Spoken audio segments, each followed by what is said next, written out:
And what is up? Welcome back to the Average Boys Podcast. It's your boy Crispy, and it looks a little different in here. And I know it doesn't look like in my normal place that we usually are at because we are not. We are in the house of a good friend of ours who I'm going to introduce right now. But first, I just want to say thank you for tuning in. We appreciate you guys. It's going to be the first time that we are on location as the Average Boys. So let's get to it. Now we're going to introduce our guests and everybody here. I want to introduce everybody to the group of the Return of the Ninja Lan event party that's going to be coming up in July. We have everybody in camera. You'll see them there. So, guys, what is up? Introduce yourselves. I know it's going to be weird because we have two what podcast version? Yeah, well, yeah. So it's going to be very weird because we have two cameras. First time that we actually get this thing going. We don't even know if our audio sounds good. But yeah, so anyone watching right now, please let us know if our audio sounds fine. Yeah, where we failed you. Yeah. So if we can, let's go ahead and everybody sound off, introduce yourselves, and let's get to it. Let's get to these awesome conversations, guys. Hello, RGV and anyone else out there. My name is Twitch. I am the founder of Ninja Lan, which is an old LAN party series that we used to hold back in 99, 2000, 2001. Along the likes of other LAN party events that were also happening in the Valley, like Shabobo Lan, Bomb Lan, which is out of the Harlingen area, etc. And after 20 years and a long pandemic with lots of thinking and planning and time to do stuff, we decided that we were gonna, bring that event back to the Valley 20 years later, and that's Ninja Lan, and it's my little game cave, etc. I'm obviously a fan of CRTs. A big fan of CRTs. Yeah, this place is freaking amazing, guys. You have no idea. It sounds so good. Thank you, Mike. Thank you, Audrey, for letting us know about the sound. They said the sound sounds good. Good. We are super excited. Okay, sound off. Who's next? Hey guys, my name is Joshua Lopez. I am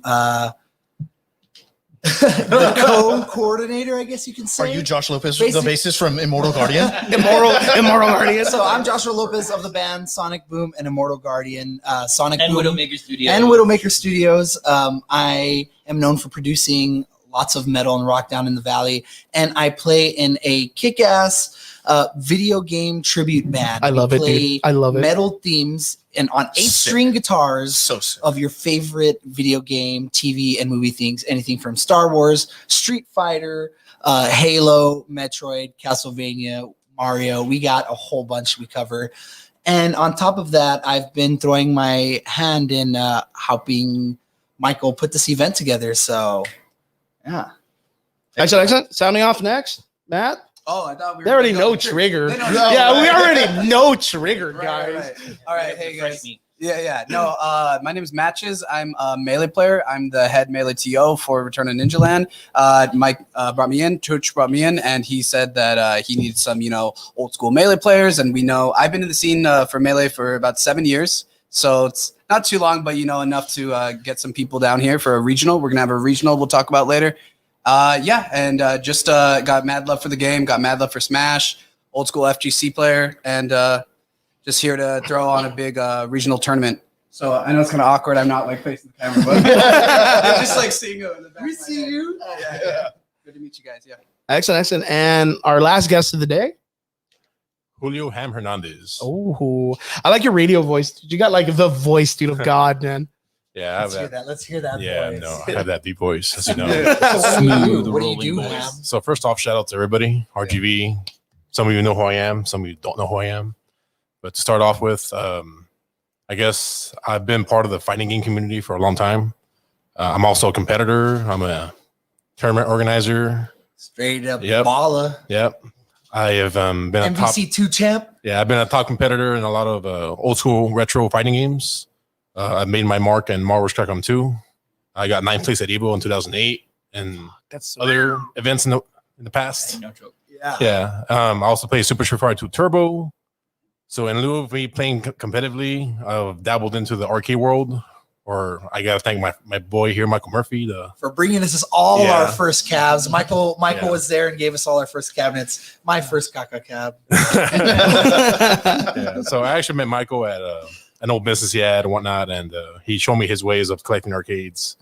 And from there, I kind of went on my own venture on Now that. you have more than me, and it makes me angry every day. Yeah, we have a lot of I get upset about that. yeah, we have a lot of stories. He wakes Son up of and a he's just bitch. We do Cam have a story. has more cabs than I'll tell me. you- not to cut your intro, but I'll tell you a story of the cabinet that he stole from me. So We're gonna save the Yeah, story yeah. of Sunset Riders. I'll make sure I'll come that back story to it. gets told. we're though. gonna, So- we're gonna come back to it. So long story short, Because it's gonna happen. Oh, it's We get to it. We get to so it. I collect arcades. I have about 35 in my collection. God, From, damn. from Japanese to rhythm games like DDR. He's bringing the to- DDR. Wow. So lots of fighting games, lots of 80s games, retro stuff. Hey, so we're talking about bringing the arcades and all this stuff. What do you guys mean by bringing it? Like, where are we So- bringing it to? Tell us about what we're going to be doing. So I guess to answer that, so I'm also a co-host as well. Yes. Yeah. So I've run an arcade business in the past. I'm now doing my own thing. So on the side, as part of my fighting game adventure, I have my own group. And what that means is I have a community that I've been part of. I kind of just became a leader, not knowing, just because I play and I also host events like with my Good. friends. So that group of friends is about 20 to 30 people in the valley, Heck yeah. from like Harlingen to like Brownsville. Brownsville, Browntown, we Raymondville, got love for you guys. PSA, Wessico, Rio Grande, even Roma, a little bit of Laredo. And so you're all over the all over the RGB. So going back to my fighting game like experience, I've actually traveled the world. Like I've been to Yeah, we were talking about that yesterday. yeah. I was counting So stuff. I didn't really get to Who get are into you? that. Yeah, right. I guess. The existential. Games at Yeah. Hams. Yeah, I am Games at Hams. So Games at Hams is my community that started off at my house, but originally it was from the Central Mall Nickelodeon. Oh, very So cool. Nickelodeon was my home back in the day. I was there every Saturday, every Friday. It was my version of going to the club, yeah. except I'll be playing the arcade till 11 p.m. because that's when they closed. And that was the only arcade back then that was open until late night because the movies 8 was there, the dollar movies.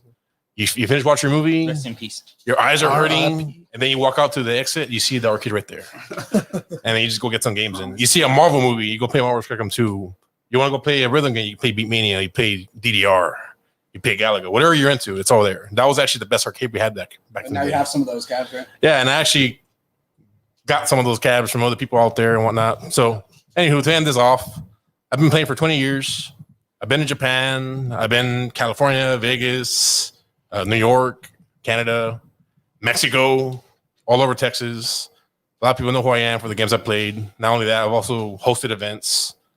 And yeah, and part of all that, I collect the arcades. I guess part of my adventure for that. So, So he's bringing the yeah. cades. So I've known Josh and Michael Murphy for a long time, and we all just collaborated and we're like, let's do this. You know, we're all throwing in our resources and whatnot, and we're making it happen. And since I'm technically a vendor and a competitor, and you know, I'm like a mix of everything. So, Very, very cool. Very yeah. cool. And of course, I have to introduce my boy, the man with the most. You love him, you hate him, you love to hate him. It's Triggs, the Trigger. Mike, what's up, my dude? How you doing, brother? Pretty good, man. So the little reason why we're starting a little bit late is slightly my fault. My wife just got into the LVN program, so like we were having dinner for her, and yeah, well, Audrey, like, all over the congratulations. place. Yes, Congratulations, Audrey. yeah. So yeah, we were all over the place, and so yeah, that happened. But I mean, guys, you all already know who I am. You know? We already know what Yeah, Trigger I'm, is. I'm the PC builder. I do all of it. All of it. I don't do cabs. I don't do arcades. This is like a very, very new thing for me. Very, very new thing. It's a bit of a Expensive. for me. It's more of like I'm not even gonna say like a culture shock because you know, like obviously I've been to arcades before, but it is slightly a culture shock in the sense that like, man, I haven't been around some of these games in like 20 years. So it's like, whoa, man. Yeah, it's like a kind of a walk down memory lane for me, a little blast of the past. They're nostalgia bombs. So a lot of my best memories were with my uncle Kevin back at an arcade called Funtime Pizza, which was my Oh my god, dude! I remember Funtime Pizza. That's my Nirvana, etc. Showbiz. And yeah, the Showbiz Pizza. Well, it never became Showbiz, but it got bought out by him. Yeah. But when which leads you to the concept of unicorns. In arcade collecting, we all have unicorns, right? One of Ham's was Revo X. Mine was Sunset Riders or X-Men or Simpsons, etc. And I think when we began to collect, a lot of what I think we're chasing is the happier memories from youth time. Just the nostalgia, kind of. The nostalgia, the concept of the innocence. I mean, there were so many periods from home gaming with NES, like with your parents watching over your shoulder, to being in the arcades with your teenage age friends, etc. Or like, I was just a little bit younger, so I spent a lot of time in the arcades with my uncle as a reward for good schoolwork, etc. And I lost my uncles very, very young. So whenever I'm touching an arcade, especially like an American like bat top style stick with hat buttons, it just kind of makes me feel like my uncle's behind me watching from a corner in the back and stuff like that. And so yeah, they're huge nostalgia bombs. I'm on the same boat. My grandma taught me how to play Super Nintendo. So that's my introduction to the game at like 4 years old.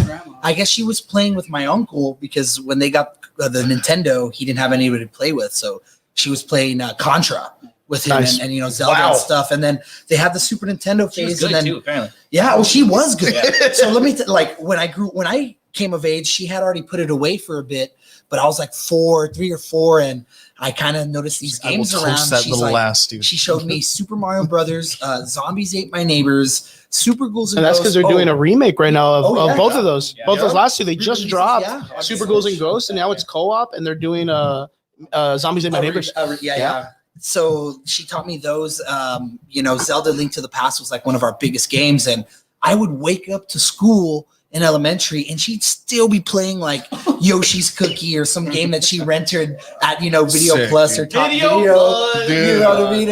And like she taught me how to play all those games, and now I play my Super Nintendo, and I just I feel my grandma like trying to tell her, like, we would play Link to the Past, and she'd have forgotten how to play it, and I'd be like, remember, grandma, remember, like trying to get her to like, I would make her sandwiches and be like, no, grandma, I want to watch you play Zelda. That's awesome, dude.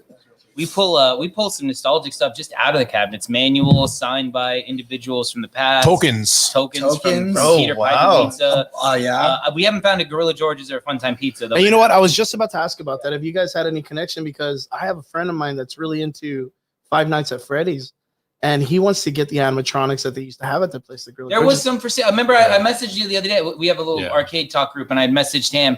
They're expensive. The Showbiz. The Showbiz Pizza Band. Rockefeller Explosion, right? Rockefeller Explosion Band. And you can find some videos online, and they like modern people do full restoration. They actually sync them to a MIDI track, so they'll work on a MIDI controller. And I think there's like one online. It's like Ushers in the Club, and they're all kind of synced, and like the drum track is synced weird, to it, etc. They're doing kind of but they are very, very old. It's very, very hard to find parts and costume. Even the costumes. Some have full animatronic sets. There was a set went online yesterday in an Arcade Collectors USA, which is you have to join a bunch of FB groups when you're trying to stay appraised. And it was for sale, but you how much were they asking for it? $10,000. Drive to Kansas and $10,000, something like that. So check it out. So I actually saw a documentary on this Rockefeller documentary. I highly recommend it. It's on YouTube, like about an hour long. It's kind of long, but it's very, very entertaining if you're into that. So Billy Bob, you know who Billy Bob is? Guitarist, right? So there's only one left for sale by the guy who made it, and he had a factory that was operational and was making a lot of money for its time. This is like back in the 80s and 90s, like early 90s, and it went out of business, obviously, right? And the guy had a choice where he had to either sell his product to Chuck E. Cheese's and have it get recreated, remodeled, everything. It was gonna go. That was the only way. This is the basis for the rat. Like there was an animatronic rat in a lot of the got converted areas, etc. Yeah. So either he sacrifices it, which he didn't want to, or he keeps his brand, but it's going to die. So it ended up dying, but it made a comeback recently.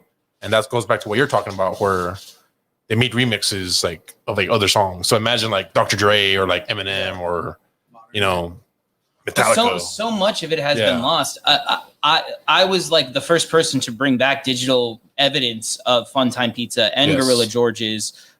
Because it had been lost to the internet. So you can think of the time that both Funtime Pizza and Gorilla George's was open. The only media records was 35mm film, right? It was Kodak cameras, etc., which is what most people were taking to birthday parties. and those people, those didn't end up, digitally. Yeah, they were going to be put on YouTube or anything like that. Yeah. No. So there was a thread a long time ago. I have a video on my channel, and I kind of go over the if you Google Gorilla George's, you get Michael's video, and it's funny. I was like, Gorilla George's, and I'm like, what the heck? This is Michael. He's like, he went that deep into it for you guys. I pulled my grandma's old albums. My grandma's just a really good person about having all sorts of film and snapbacks. And I took scans and scan. I mean, it's not a library of information, but it is digital records of Funtime Pizza and digital records of Gorilla George's. Because I spent a lot of time there, so we had some birthday parties, and luckily I pulled some really 80s, 90s photos off of them. And I'm working on a site to try to combine a couple of things. There's so many we lost. We lost Mount Asia. We lost, Jeremiah's on the River. We lost Pizza Planet. We lost. So I used to work at Planet Pizza. Yeah, I used to work at Planet Pizza, and my uncle used to own Fun World, which was right on. Yesterday, it was this arcade mini golf place, and it was cool because we were talking Star Wars because you're like a huge fan, Mike. Big. And he used to have like this part where like it was like in the mini golf that was like a little cave where it had all of his, because he's a huge Star Wars fan. He has a bunch of costumes from the original film. Ooh, and they were all in display in the mini golf.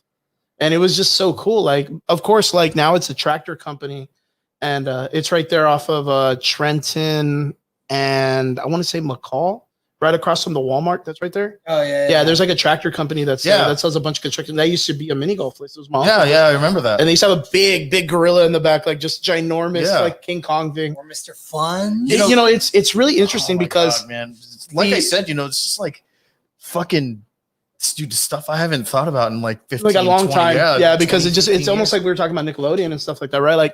Like a lot of people don't casually remember. I mean, they'll casually remember it, but they won't remember it like actually being in it, because there's a lot more of like the younger generation that I feel that wants to be a part of that nostalgic era, but they weren't really like around, or they were maybe too young at that time. Yeah. So like us, the older guys, like that's why I was super like when I saw you guys running this event, I was so stoked to be a part of it. Like I was like, I need this, because I could still remember when I was a kid, and the first game that I ever played when I was a kid was Street Fighter 2. Street Fighter 2, and I played it at Skurlock's in Edinburgh, which then turns to Albertsons, which is now the call center, the telecom or the telecenter. Okay, that used to be in Albertsons, but before it was owned by a smaller family that was named Skurlock's. You guys remember when that Albertsons got robbed? Oh, dude, yeah, dude, fuck yeah. That was like the biggest thing in Edinburgh, man. My cousin was the one who robbed it. Oh, dude. Fucking celebrity up in here, dude. No shit, dude. What's really cool is like the way you guys were saying, like how the memories are so easy to be touched by with the idea of like arcades and games and stuff like that, like how much they mean to us as like the older crowd, because the younger crowd, of course, like the E3 and the Evos and the E games and wanting to be an MLG player and now it becoming more mainstream. Like I kind of feel like it's more like a college degree rather than it being something where people are just doing because of casual, just fun. Like when people go to arcades, it's more like children now. And then most of the arcades are phone apps? What happened is the arcades now that exist, Dave and Buster's and stuff, they're these app games. There's no one-on-one combat with somebody. There's no competition. It's very friendly or it's an experience. Yeah. You know what I mean? And this is a big reason why we're doing a thing like Ninja Lan. We have the PC gamers who love staying up all night drinking energy drinks, which is why we're doing 36 hours of straight gaming. We're gaming throughout the first night. And then we have, the guys who grew up playing Melee constantly, just bunching up together and duking it out. And then in the other corner, it's just straight arcade and console, doing the head-to-heads, the Street Fighter, Marvel's Capcom 2, even some Mario Kart in there and stuff like that. And we want to keep it straight retro because those were the memories that we had with each other. You can't have memories with Street Fighter 5 in an arcade now. You can't have memories with MVC3. I mean, you can, but it doesn't hit the same note as Street Fighter 2 on American sticks. You shoulder to shoulder with the other guy pushing it, because that was the tech back then. If somebody was getting at you, they would throw you the shoulder, or even that camaraderie of like you getting into like your early teens, right? And you're playing games at an arcade, and like a younger kid comes up and they're like, "How did you do that? Teach me how to do that." No. That was me in Or Primal you're like Rage, my boy dude. Ham over here, and you straight make that boy cry. Yeah. Well, that was me with Primal Rage at Peter Tell Piper your in mom I'll be Edinburgh. I there used to have later. a really good amount of friends that we used to all go play like on the weekends. And Primal Rage was a thing. And I know you guys probably know about like all the little. I like, have a Primal Rage cat. But you know about all the patterns like that you could do with like the Velociraptor character, right? That there's certain things that you can destroy like Blizzard and Chaos or like all this. There's like the down forward, like the run up climb and or like just the down jab and it won't like the computer won't register like how to defend it. The cheap stuff. Yeah, the cheap stuff. Yeah. And a lot of the times you're playing the games and you're just doing it because you know how to do these like tricks. And you know the patterns, and then you just do it. You know you're putting the quarter, and you know you're gonna beat it because you already know the glitches and shit. Yeah. But you're still doing it just for the fun of it. And then someone else catches you doing it, and they're like, I know "Well, what how you're did you doing. do that? Like, what are you doing?" And then like there was a different camaraderie back then. Like it was Or so like much different. this is like I'm sure Ham could talk more about this, but like in the MVC2 days, like when you knew how to really play MVC2, because MVC2 is still one of those games that like they still dumbed it down. MVC2 is like you have to be on another level, and you know you have those guys who sit there all day, you know, throwing those infinite combos on you. You know what I mean? And then you have a guy like Ham comes up, and this guy thinks he's gonna win another dude, and then Ham comes up and like, hey, I know how to play. So to kind of add more to the story, so two things to mention, since we're talking about fighting games or just patterns that you're talking about. Mhm. So since I've been playing for such a long time, there's actually phrases in the fighting game community that everything you're saying has a word. Yeah, of like a course. saying, you know, kind of like, so what you're talking about with block strings, it's when you're doing a certain pattern where you know they're going to press a button and then you can punish it. Mhm. And then there's also something called unblockables, things that they just get hit by it for no reason. The cheap stuff, the real cheap stuff. So the you cheap know? stuff actually has meaning to it. Oh yeah. Like it's broken for a reason because developers back then weren't patching their games. Yeah. Like you have this arcade and that's it. And Yeah, because you couldn't really go off and be like, "Oh, I need to fix this." you can. What yeah. happened? It would be a Who lot had to harder, though. update all the arcades, and it was a total Killer Instinct. Killer Instinct. Yeah, Killer Yep. Instinct. Killer Instinct. They had to hire a crew to go to every arcade that had an arcade, a Killer Instinct cab, and Take the hard update drive it. out, Take the yeah. hard drive out and replace it. That's why, to And this that's day, how they when you're getting the CHD for MAME, there's so many versions Yep. of Killer Instinct. There's like version 1.2, 1.3. Yeah. 1.4, That's rad. So the next topic I want to talk about is, so since I've been collecting arcades for a while, Mhm. I actually have a lot of stories and I have a really good memory. A lot of people can vouch for me on that. I know. So I actually have arcades from the zone. I actually have Okay. arcades from Planet Pizza. I Nice. had some from Yeah. Piper. Yeah. Yep. I've networked so much with all over Texas to where like if I'm looking for a sharing game, I can probably find it by asking around or by doing a trade or Or it ends Just- up in your hands. you yeah, know? or like I do work for somebody or I just end up going for it and I just spend all this money. You know, And he 'cause- does solids. Like the one time you got the In the Groove and you Yeah. gave it to somebody in the DDR Yeah. community. Yeah. We end up in Dallas a lot. Yeah. Sorry about Arcade auctions. Or do bronze fulls, and we'll see other collectors from the RGV. There's a few others from the Valley, the Ramsey, JJ, etc. We'll see them at the auctions up north, and there is a lot of RGV that actually went up. Both in cabinets, names. I mean, there's this famous guy, the Varoom cabinets is kind of like terrible inside joke, etc.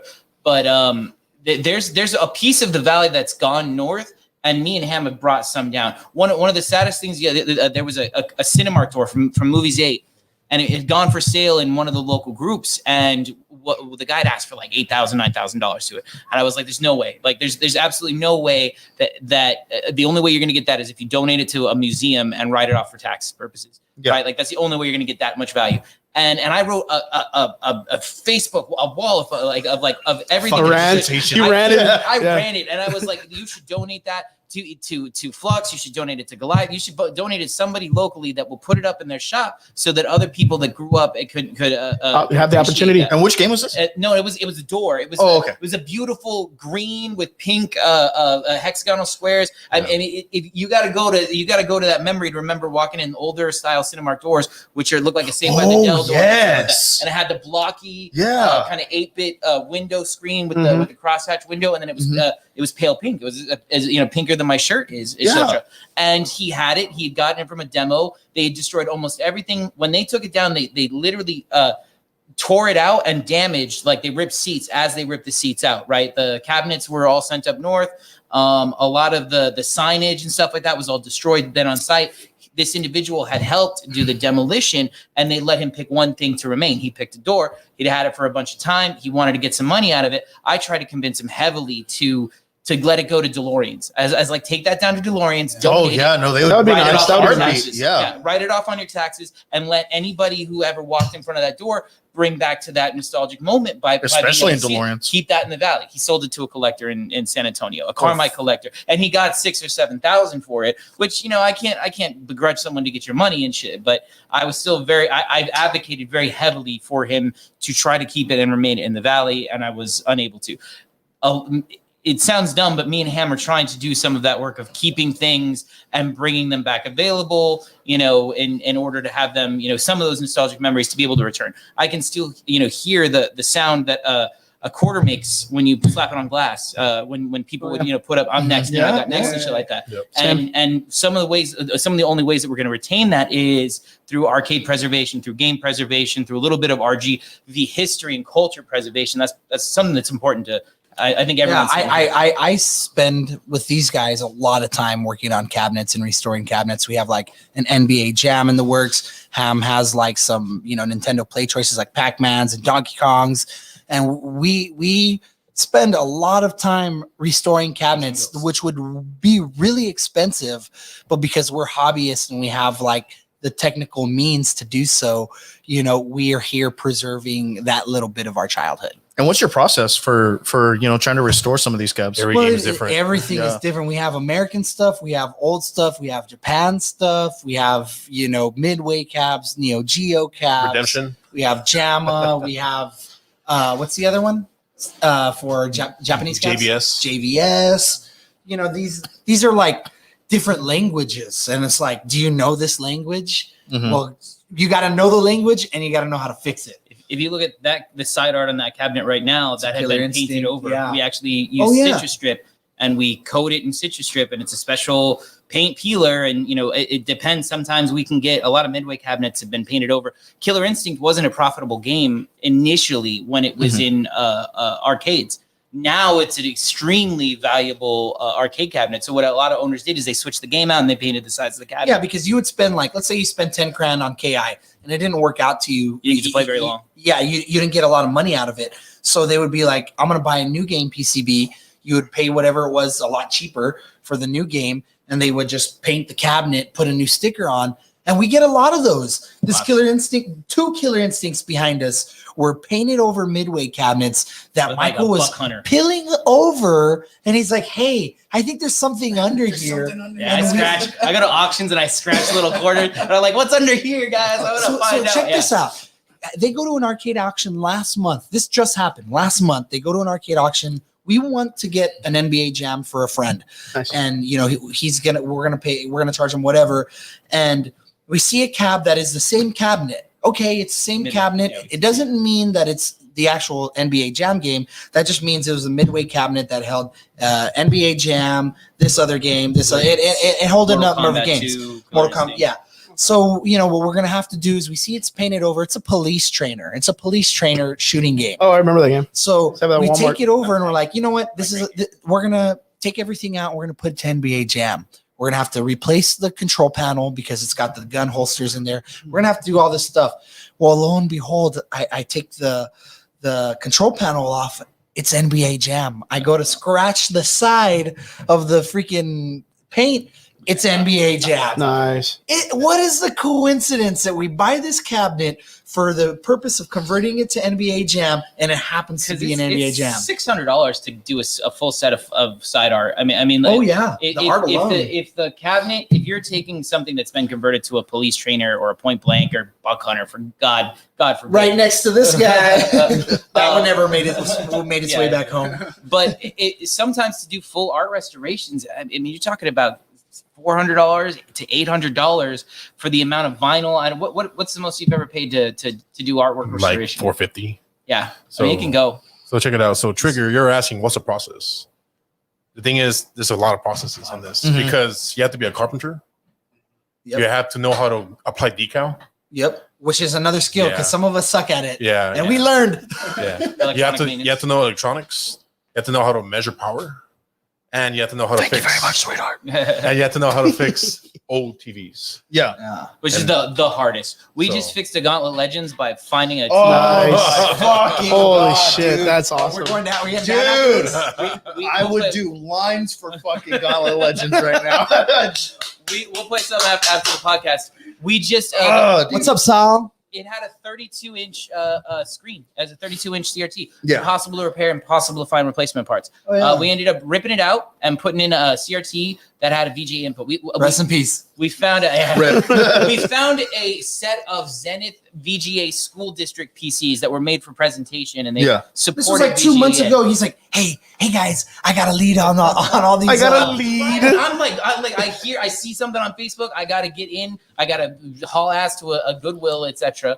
And he's like, these TVs have VGAs on them. Yeah, and they didn't listen to me, and then I went and got them all, etc. And now we're using, and that's a piece of the process because ultimately, where was it? We're just, you're not. Tubes had 30-year life shelves, and it's the hardest piece. That's what I was about to ask. I was like, is it LCDs? Is it one of those things like nowadays? It's a lot harder to keep this type of hobby going because of the way technology is advancing over and over and stuff. Yes. See, and that's where, like, man, like for me, like I feel so out of my element in like an element that like that I should be very comfortable in. Because like this is like retro gaming. Yeah, of course. But like, me, I've got like a $7,000 PC at home. Anyone who's ever watched this show knows exactly what that PC looks like. It's a thing of beauty. It's something that I spent like 2 solid weeks putting together, bending my tubes, making sure that my water, was just right, making sure that my leak test was good, solid 24-hour leak test, everything. And then, I'm playing AAA titles and stuff like that. And then, like I come in here and, there's like, there's like 20 plus cabs in here, and so I'm looking at a Neo Geo. Yeah, exactly, man. And, like, people are talking about the slamming of the quarters on the glass. And I'm like, fuck, man, I remember all of that. Those are just things I haven't thought about. And before we carry on, to anybody, we're getting any pulling any nostalgia strings. Yeah, I was just gonna say. I know it's a weird setup for today. I know you guys are used to seeing us in the way me and Trigger usually do it, but today we are on location here with the group that is running the return of the last time you and I did an on location. I know. I was actually telling the guys Ham noticed it when I told you yesterday, dude. I hadn't seen you in a long time. Yeah, because I literally haven't seen Trigger in person. How many times I have seen Chris in person since the pandemic? Yeah, once your wedding. Wow. Yeah, you're 3. Oh yeah. Because we did. Yeah, so we did the watch party for Justice League, my wedding, and then like one other time. Mm-hmm. Yeah, so but for the podcast, it's super crazy, guys. You should have seen it. We were like chickens with no heads earlier trying to get this all set up. We got our setup, and it reminded me of back when we were first doing it. Yeah, we were first doing it, man. The rush was great. Yeah, so we were like, but I just wanted to catch our listeners up to let them know that we are here with the group from the Return of the Ninja Lan, which is going to be an event that's going to be held in Edinburgh next month on July 30th and 31st. It's going to be a 36 straight hour event. So you show up Friday, you PC game, the whole night, DDR, whatever you want, all 9. We wake up in the morning, we have morning cartoons with your favorite breakfast cereal. You know what, guys? I'm gonna take my PC. It's gonna be a really fun event, guys. Yeah, I was about to say, it's like if you guys would like, I would very much like to showcase my PC. So it's even though the focus is on games before 2004. Granted, this is definitely a retro. The GOG installers work on Windows 10. There's a lot of games that you can install. There's only a few games that you actually would require a Windows XP computer. I have some available for rent. That are going to be just all set up and ready to go. But we also will have a file share. You can grab any of the GOG games and stuff like that. Most of the there's a relative heavy amount of compatibility between XP and 10 when you're playing Unreal Tournament, Quake 3, Jedi Knight Academy, etc. So bring a new PC, bring a pair of pajamas for Saturday morning cartoons. Bro, done. You definitely got a pair of bring pajamas. You're gonna eat cereal and watch Saturday morning cartoons. Fuck yeah! And then at the end of the event, you have Sonic Boom.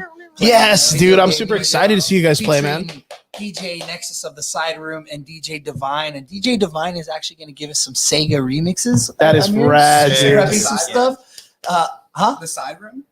That's Nexus. He's from the Side Room, yeah. Okay, yeah. And then DJ Divine is going to give us Dance Electro. Actually, yes, there is a And link to Sonic this event. Boom It is is a on full- our Facebook page, brother. Yeah, you can. If you guys want to check out the link to the page, it's posted up on our wall. Plus, if you guys, ninjalan.com. Ninjalan.com. Yeah, land, not land. Land, Yeah, LAN. Yeah, LAN. Thank Yes. you very much. Yes, that's the. So For what the I wanted to guys who ask you know. guys, going back to like the kind of like the serious question about this, you know, you guys have been doing your arcade building and hobbyists for a very long time. How did you feel when those little Arcade arcades, one-ups? yeah, the one-ups, when they just came out of nowhere? Like, you guys have been doing this for years. Yeah, so that was And then really all of a funny sudden, 'cause, like yeah. fucking Walmart and these like big corporations are like, yeah, Well, we that got kinda this. like, Yeah, I'm not they gonna just lie, started that kind of flipping shit out. on me for a second. I was like, okay, like I hear. My whole thing was I wanted an arcade at home. Like, Of course, I yeah. tried building one, and then I met Michael Murphy, and he already had cabinets. And then he was going to arcade auctions, and I got my first. He gave me my first cabinet, and it turned into that until like, well, here it is in your home. But you know, the only thing is like we saw him and like it's great that it's going to, you know, people who want that quick fix, but those buttons are bad. Oh, the joysticks I The fucking hate. joysticks are dude. terrible. I hate They're them not so even bad. the right dude. size. Like they're bigger than what you would normally push down on. Yeah. It's emulation. So the problem is like we can't, as fighters, we can't take Street Fighter seriously. Which On is like, it, right? come 'Cause on, it's too you know? loose, right? Like, You can't because play everything feels killers. like. They're actually tiny. using the wrong ROM. They're using Is the it really? wrong ROM. Yeah, man. It has to do with the You guys name. are Is fucking I mean, not pussies. fun, you know? the way I would always see it is I don't know shit about arcades. I love them, but I don't know anything about it. And I mean, Trigger will let you know. Here Like, it comes for you. You know when you were talking about Primal Rage, you know that cheap like you get stuff. yeah. Let's say you know that cheap stuff. Mhm. When a game gets ported to the PS2, to MAME, or to anything, that cheap stuff may not exist. Yeah, of course. And that means that if the cheap stuff doesn't exist, what else was changed? Well, a lot. Was A lot, changed in yeah. timing. So it makes it like, hey, I'm not playing Street Fighter that I know anymore. I don't want to play this. This is not the Street Fighter I know. Nice, So nice. I have a different view on the emulation. Being not to say that I'm an expert, but I am an expert on emulation as far as it comes to like Linux and Pi 3s and I was the first person in the world to get high resolution texture packs for N64 to work on a Raspberry Pi 3. Yeah, he was. I like emulation. I've always used a piece of it, even back on like my old Dell Inspiron, like 450. I had, I emulated for years. I had like PlayStation and Super Nintendo emulation system. So I mean, I'm not against emulation. Man, I should definitely hit you up because there's some like PlayStation emulation that I've been wanting to do like on my PC. And honestly, the Pi 3 is a great way to emulate PlayStation stuff. And we get into soft modding, we get all that stuff. But honestly, like I'm okay with emulation. The quality of the arcade one-ups leaves a lot to be desired. I have 4. They're in my main living room. It's the Yeah, only he does. arcades that my wife will let in the house, right? Because she won't let any keep of our this. hands off. Exactly. Well, I mean, it's one of those things. Like even But they're myself, good like for I the want to buy kids. one. They're good for company. They're good for the kids that comes over. The height of it, just like we talked about earlier, you've noticed the height of arcades have come down and down and down because the barrier for entry has been more targeted toward toddler to preteen versus teen, which was kind of the focus of the arcades, etc. In Funtime Pizza and Mr. Fun's or just old era arcades. I think there's an actual.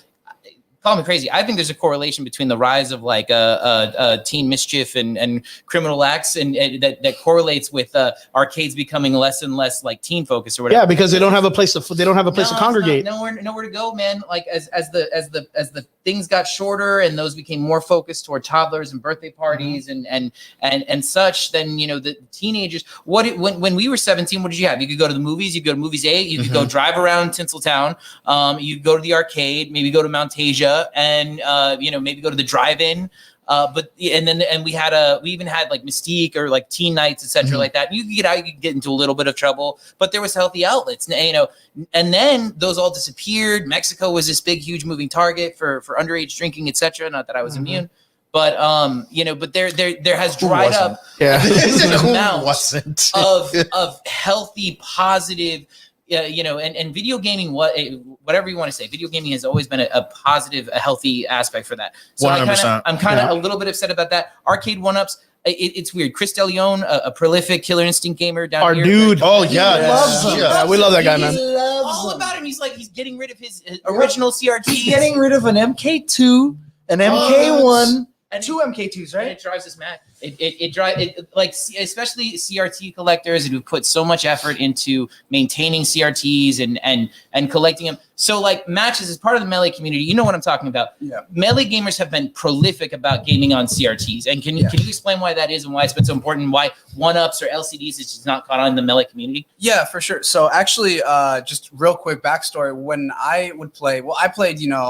I'm 25, so I grew up playing Melee, just like everyone around my age, and we played it on the CRTs. We didn't have like LCDs or anything, flat screens. And as we grew up, we kind of stopped playing Smash as much. Me and my brothers. I have 3 brothers. Fun fact. So it was perfect because all the 4 ports and everything. So it was a perfect game. Anyway, so as I got back into Smash later, I was on an LCD. I didn't know CRTs were the thing, and they told me, oh, there's actually lag. So that's when I found out there's a considerable amount of lag. Anybody that plays retro games, like speedrunners, competitive, even if you're just playing casually, like I've even felt it on Mario Party, like with my cousins or something, or my brothers. I'm like, please give me a CRT. Like, it's a big difference. So anybody who's like confused about those old games, any game from like the 90s or the early 2000s, you try and play that on an LCD, it just doesn't feel the same. It's not as snappy.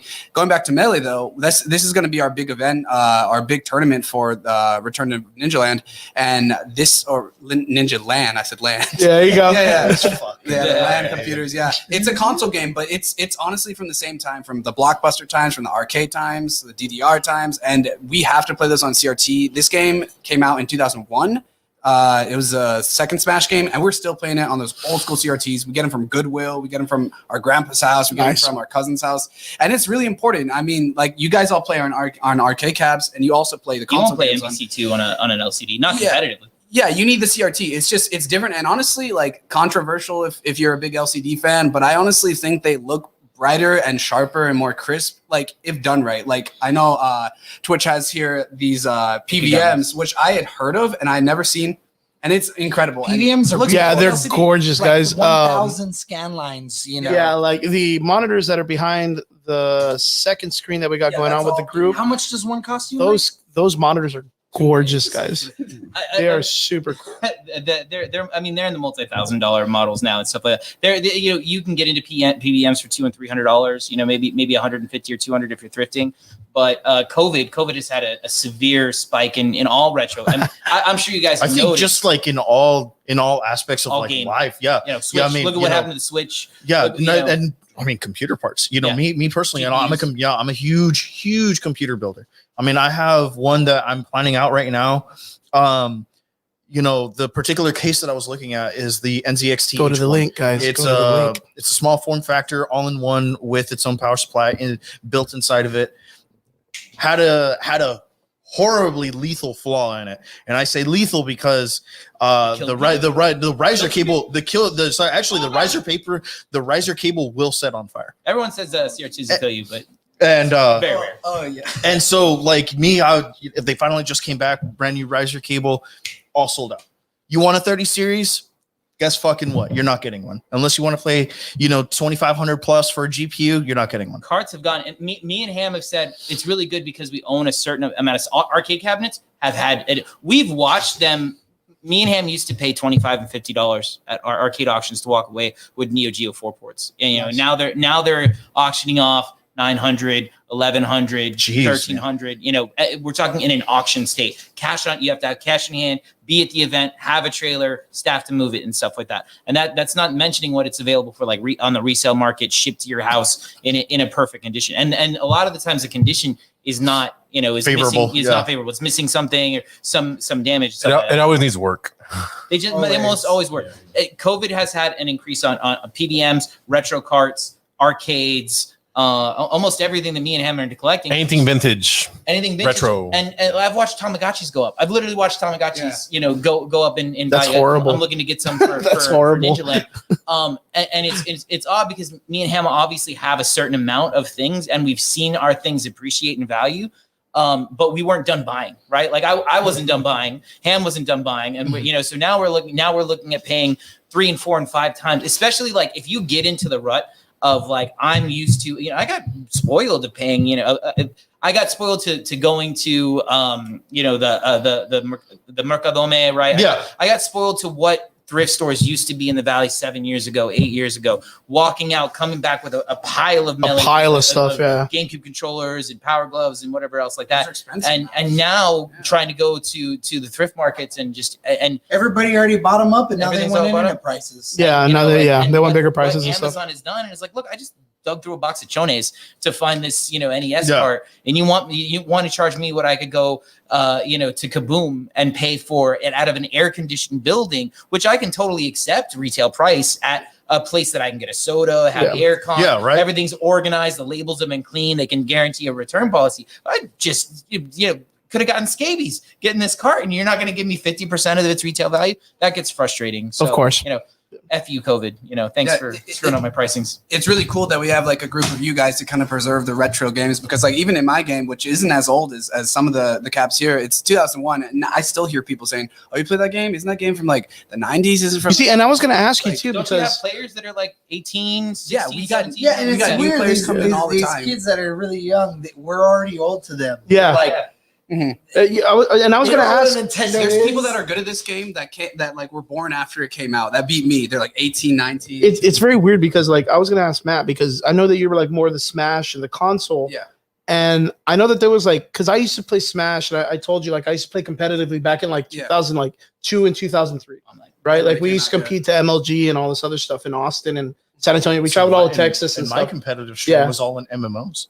Oh yeah, like I competed, in MMOs. What I wanted to ask is I got out of it when Brawl came in, right? Because I hated Brawl. I thought it was dumb, dude. Who likes to slip? I hate it. No, well, the reason why I hated it is because I used to use Ganon and they changed his whole moveset. It's okay, yeah. So it wasn't like he didn't fight like Captain Falcon anymore.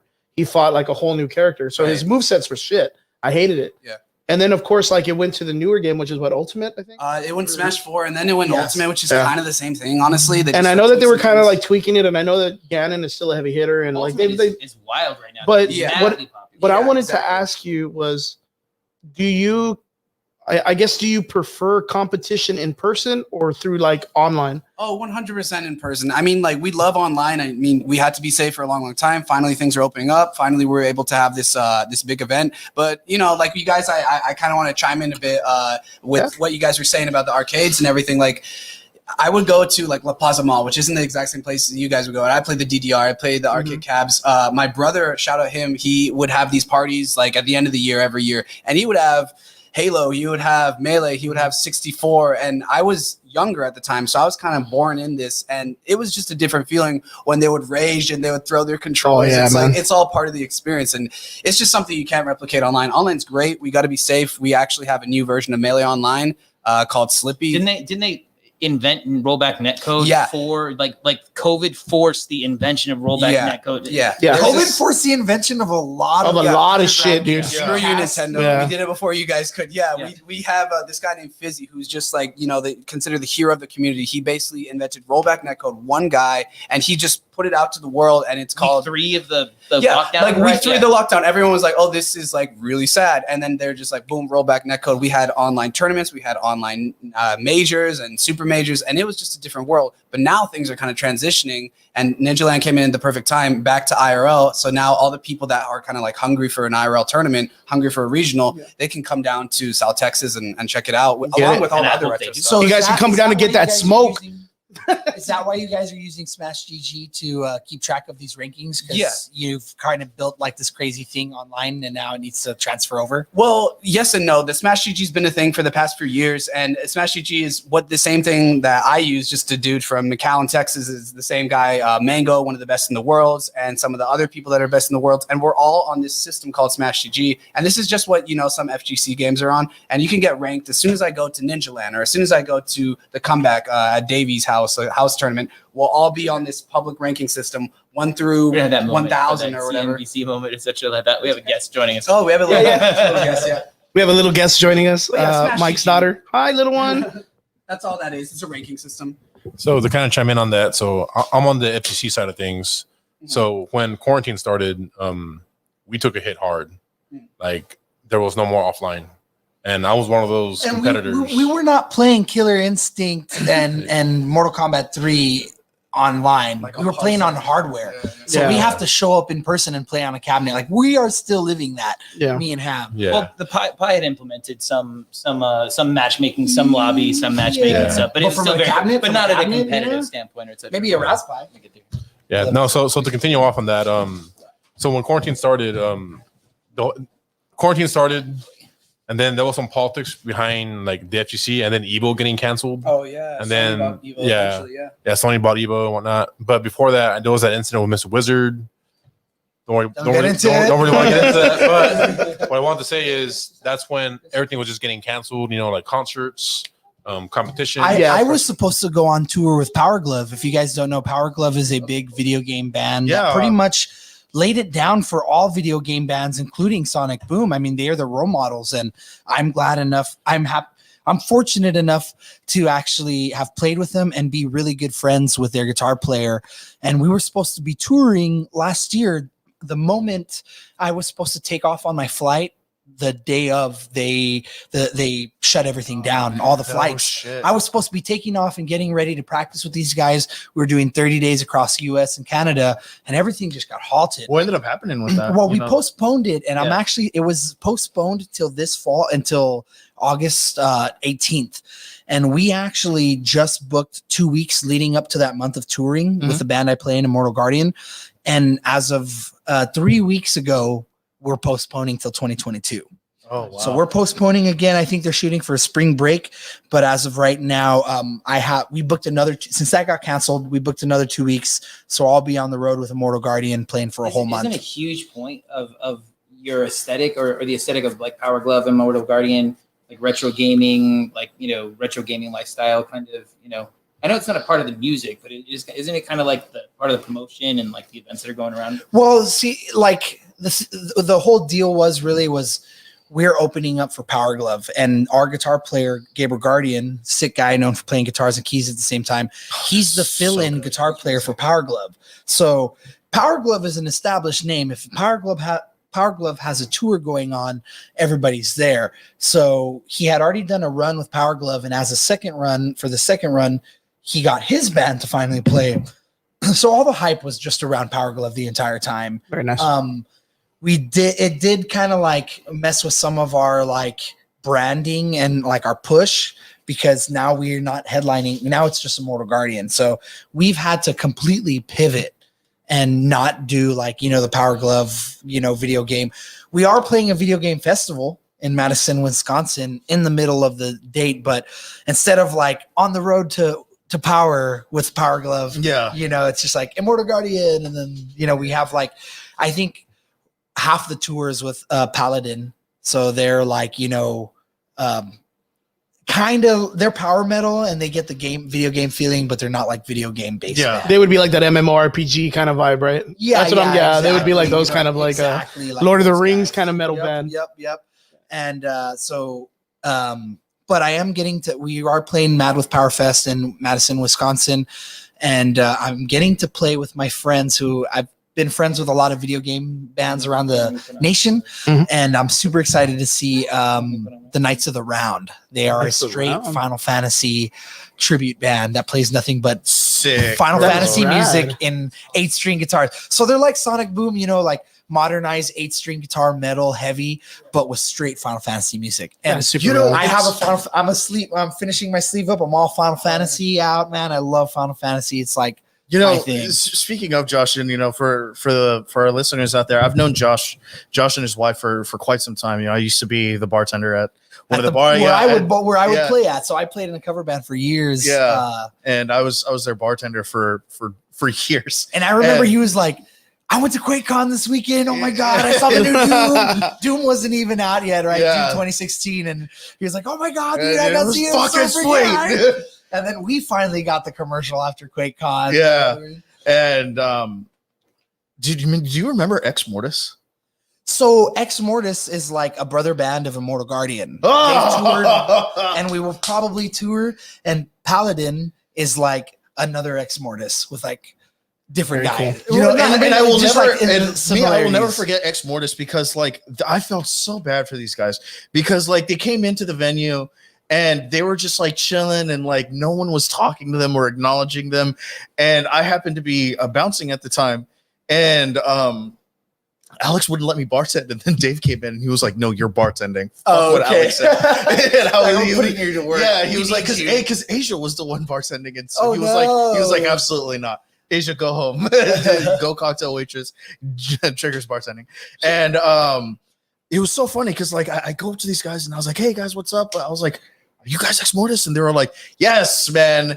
Yes. You're the only person who's acknowledged us." And I was like, Fucking "Sweet, dude." I was like, "Do you guys want beers?" And he was like, "Yes, man. That's Thank hilarious. you." That's And I hilarious. was like, "All right, man. Fucking this. Take care of them. Yeah, and so they weren't doing requests like towards the end of their set.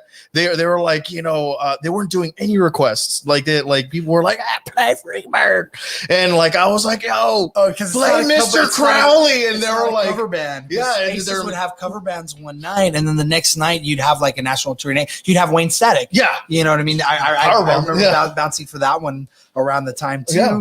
And Ex Mortis, you guys would have like Head PE came Avatar. down that one time. Nice. I remember that one. Avatar came down. So you know, you had the regulars who'd be like, "I just want to hear Freebird." yeah. And so I chimed in. I was like, yo, thank you so much. I was like, yo, play Mr. Crowley, and they were like, for you, bro, we got you. And they played Mr. fucking Crowley for me. Nice, dude. And it was so funny because I was telling Josh that entire time that he was with Radio on Repeat, play fucking Mr. Crowley for me. And was it your singer Never Fucking Ray never learned it? It was me. It was Oh, me. yo, fucker, dude. It's a hard song. It is a hard And song. you need to give it like the attention to detail and like the respect that song Yeah. demands. Very And, cool. you know, Very cool. I mean, because nobody knows this, but I've actually been a musician like on and off since I was like 14. So like 17 years. Yeah, he rocks the You're like, it's clarinet. always been in my head. Yeah, like, and so like He rocks the clarinet and I real know hard, how to dude. I know how to play Mr. Crowley. Isn't that really recognizant of like of games that or gamers like music and gaming? Has Yes. Oh, correlates. Yes. Yeah, correlates. Super good. You know, have this guy we've been playing with etc. so much so. Like I'm Final Fantasy, Nobuo Uematsu, and my music world tie hand in hand. And you know, I have a lot of friends who like or playing super hard fighting games, and they're like, I used to play guitar. You know, Cody used to play guitar. Like one of our guys is like, Didn't even know you that. know, and it makes sense because you need rhythm to play fighting games. You know, when you're doing an infinite, the button smashes Block I did earlier. strings. Boxing. You got to have that rhythm. And Yeah. so when Ham's teaching me stuff, I always try to find that rhythm between the buttons and your joystick. metronoming. Turn, Yeah. click, You click, can tell by the click, way the progressive way in which like you tap buttons etc like that. Like if you boot up a MVC2, it's got a sound menu. You can literally DJ like from MVC2 and the gravity squeeze and like all the little sound bites and stuff Mhm. like that or whatnot. Yeah, it's like how we learn, right? Like everything's like rhythm based. Rhythm-based. Super Rhythm, combo. yeah. You're like 1, 2, 3. Even dashing has timing. Oh yeah, Good dash. impression. That's Now, Which is cancel dashing in it's like MVC2? so like a music-based game. Like, yeah. what like was Parappa the Rapper the first? Yes. music game? Well, the one that I Yes, remember. yeah, Yeah. I mean, I guess Dude, and I probably. sucked at Parappa. And dude. you know what? I play it now, and it wasn't Parappa the Rapper because of the technology of the latency. It wasn't perfect either. No, It was dude, I bad, could and you not had to get learn past- at being bad with it. You couldn't Yeah. calibrate it or anything. It Yeah. couldn't. So you had to be bad with it. You'd have to know that it takes a delay before the freaking Yeah, triangle and comes that's out. and then me being I don't know, it's just me Punch, being punch, me. kick. Yeah, and yeah, I remember it because like exactly punch kick, and it was like Yeah. kick. By the time like I finally got it, Yeah. and I was like, God damn It's so it! simple. Yeah, yeah. However, rhythm has always. I mean, yeah, I was a musician when I was young. I sang, but Guitar Hero is always. I've never been able to play better than medium. Josh Punch, plays it's like, on. like I am the through the fire and flames on expert while like doing it with one like you know like this and stuff. That's the type of player I am. I grew up playing guitar my whole life since I was 5. Video games at 3, 4, 5. I was already playing guitar. By the time I was first grade, I was already playing like Nirvana and like Radiohead and all that stuff. And when Guitar Hero came out, I was like, yo, dude, like my 2 favorite things, a guitar. Mhm. I automatically started on hard. Yep. I didn't give myself any less. I automatically started on hard. I was like, you're gonna start here, and then Yeah. and then I was like, okay, I get this. I remember it was Guitar Hero 2, and I'm like, dun dun dun dun dun dun dun. And it was really weird because like there was like some animosities towards like real musicians in Guitar Hero, like when it first came out, especially the but- rock band guys. Like, but what was really hard rock weird, band like, guys. is it did work your muscles, like Post it did Malone really learned work to like play your finger guitar by techniques. playing Guitar Hero, Yeah. and then was inspired to go on. And then of course, like the guitars didn't change, and they had the double panels. Drums. If you can play drums expert on Guitar Hero Rock Band, You can play the most drums like, yeah, absolutely play drums. guarantee. Which, if you'd like an opportunity to do that, So let me Yeah. tell you guys, at Ninja Lan, at Right. Ninja Lan, we have this thing. It's Michael's invention, and I kind of like worked on it to really get it to its prime. But we're calling it Rock Band Karaoke. It is fucking me up, It is dude. a real Rad, drum dude. kit, a real electronic drum kit. You have the two guitars and then the scrolling vocals. And what's cool is it's karaoke based, so you don't get judged on vocals. On vocals. Did you There's no mic. Yeah. You get a real mic, a real wireless mic. You're coming out of a real PA. The lyrics are turned down, and you that's a high powered. Not this Bennigan's Saturday night. No. That is fucking badass, dude. It's 1,000-watt PA, And we have speakers, the but- entirety. We have Guitar Hero, every Guitar Hero song, High-quality and mics. every download. We have every Rock Band song and every Rock Band download. This is like over 2,000 songs that you're going to be able to go and karaoke, play guitar and drums. One of the things that I really, as a vocalist, as someone who sucks at the clicky, is each of the songs can have the backing vocal, the primary vocals tuned down. Just with your controller, you can tune them down. You can totally eliminate and isolate, because when they made these games, they made them for masters. Most of the Guitar Hero Rock Band based ones. So you can mix out the vocals entirely. Mm-hmm. So if you're very confident in your vocal abilities, Josh's girlfriend or wife, for example, is very confident in her abilities. I know I am. God, I There are remember other- when she other when she was players singing at And she'll be emceeing the event. Yeah. My wife, Awesome. oh Gracie, man, I would Liz love to see Lestrange, Gracie again. Love to she'll, see Gracie again. Liz, we're doing Liz now. Oh. We're trying to get away from Gracie. We're Liz Lestrange. Will be emceeing the event all night and giving you her I'm pretty sorry, voice. man. It's what I grew up knowing her But as. if you're not as comfortable with you can play 50% vocals, 100% Yeah, vocals. we'll be able to change the and vocals. you can mix and match that, and it sounds great. But I mean, if you're really like American Idol wannabe, you're and it's you're my good to go. quality. I actually mix the vocals live, so you're getting like a mixed delay and Effects if you vocals and want effects, them, and it sounds like really good. So it's a lot of the evening stuff. So we're gonna have an era. 10 o'clock, 11 o'clock competitions are gonna end, and it's gonna 8 o'clock. evolve. Last Yeah. competition hits off at 8, so by 9, 10 o'clock we're already dying down and we're going into casual mode. It's going to go into a more casual mode. There's going to be a little bit more focus on guitar karaoke. There's going to be a little more focus on like music and maybe some card gaming, a little bit more socializing. Okay, etc. very nice. It is. There's going to be people up at 4 a.m. There's going to be a couple people still gaming and PC gaming and stuff like that. But there's going to be plenty of opportunity to either watch a movie, socialize, hang out. I'm part of the thing that I'm most excited about for Ninja Lan in that event, other than just the uniqueness of the retro's kind of 90s feel to it, is the fact that I don't know how you guys feel about when you go to a convention.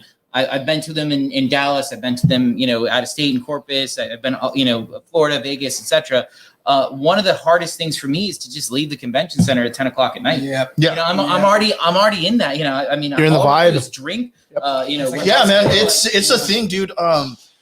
So for me, I've been to several conventions, locally. I've been to a couple, that were out of the city. But for me, my favorite convention of all time has got to be QuakeCon. And BYOC doesn't shut down till like 11. Nice. Midnight-ish. And that's when they're kind of like, all right, man, it's time for you to fuck off. You're kind of weird. Well, we're accepting all the way, and we're gonna give you guys a little cheat code. If for some reason you only paid for one day and you stayed all night to that event, hey man, more power to you. You got a second day free pass on that. but you gotta stay awake. That is fucking rad. Because if we catch you sleeping, we're throwing you out. Yeah. Hey, that's pretty We're cool. gonna man. leave your pain for another day. That's the Easter egg, huh? Yeah. That's the Easter egg. Very fucking cool, man. That's straight up, man. So I wanted to ask. I know it's kind of like off subject. We talk history of like, of course, like when you you're playing at Aces and triggering the bar stuff. Ham and Mike, this is a question for you guys. If let's say one of the casual listeners on the podcast right now, what if they wanted to get into the hobbyist of getting an arcade for themselves, and they don't want to go with the one up? We kind of don't recommend it. Yeah, I mean, you guys are hearing it here from some, you guys are hearing it from some straight up like Here's my gangster dudes that know arcades. Ham's gonna tell you. Okay, so I've been in this hobby for a while. Mhm. Mike has too. You know, we both have our own opinions. But since I've been collecting and I have my games at Hams now, I kind of do a mix of things where I buy, I sell, I trade, or I work on stuff on the side. So if they really want to get something, I mean, they have to kind of like, you have to ask for a budget, obviously. Okay. You know, and then obviously if you know someone like me or Mike, or if you're just You have to know somebody Yeah. like Ham. or ambitious, if you're ambitious. Nice, dude. I like that. Yeah, That needs to be. Is that copy? Is that trademark, dude? Goddamn.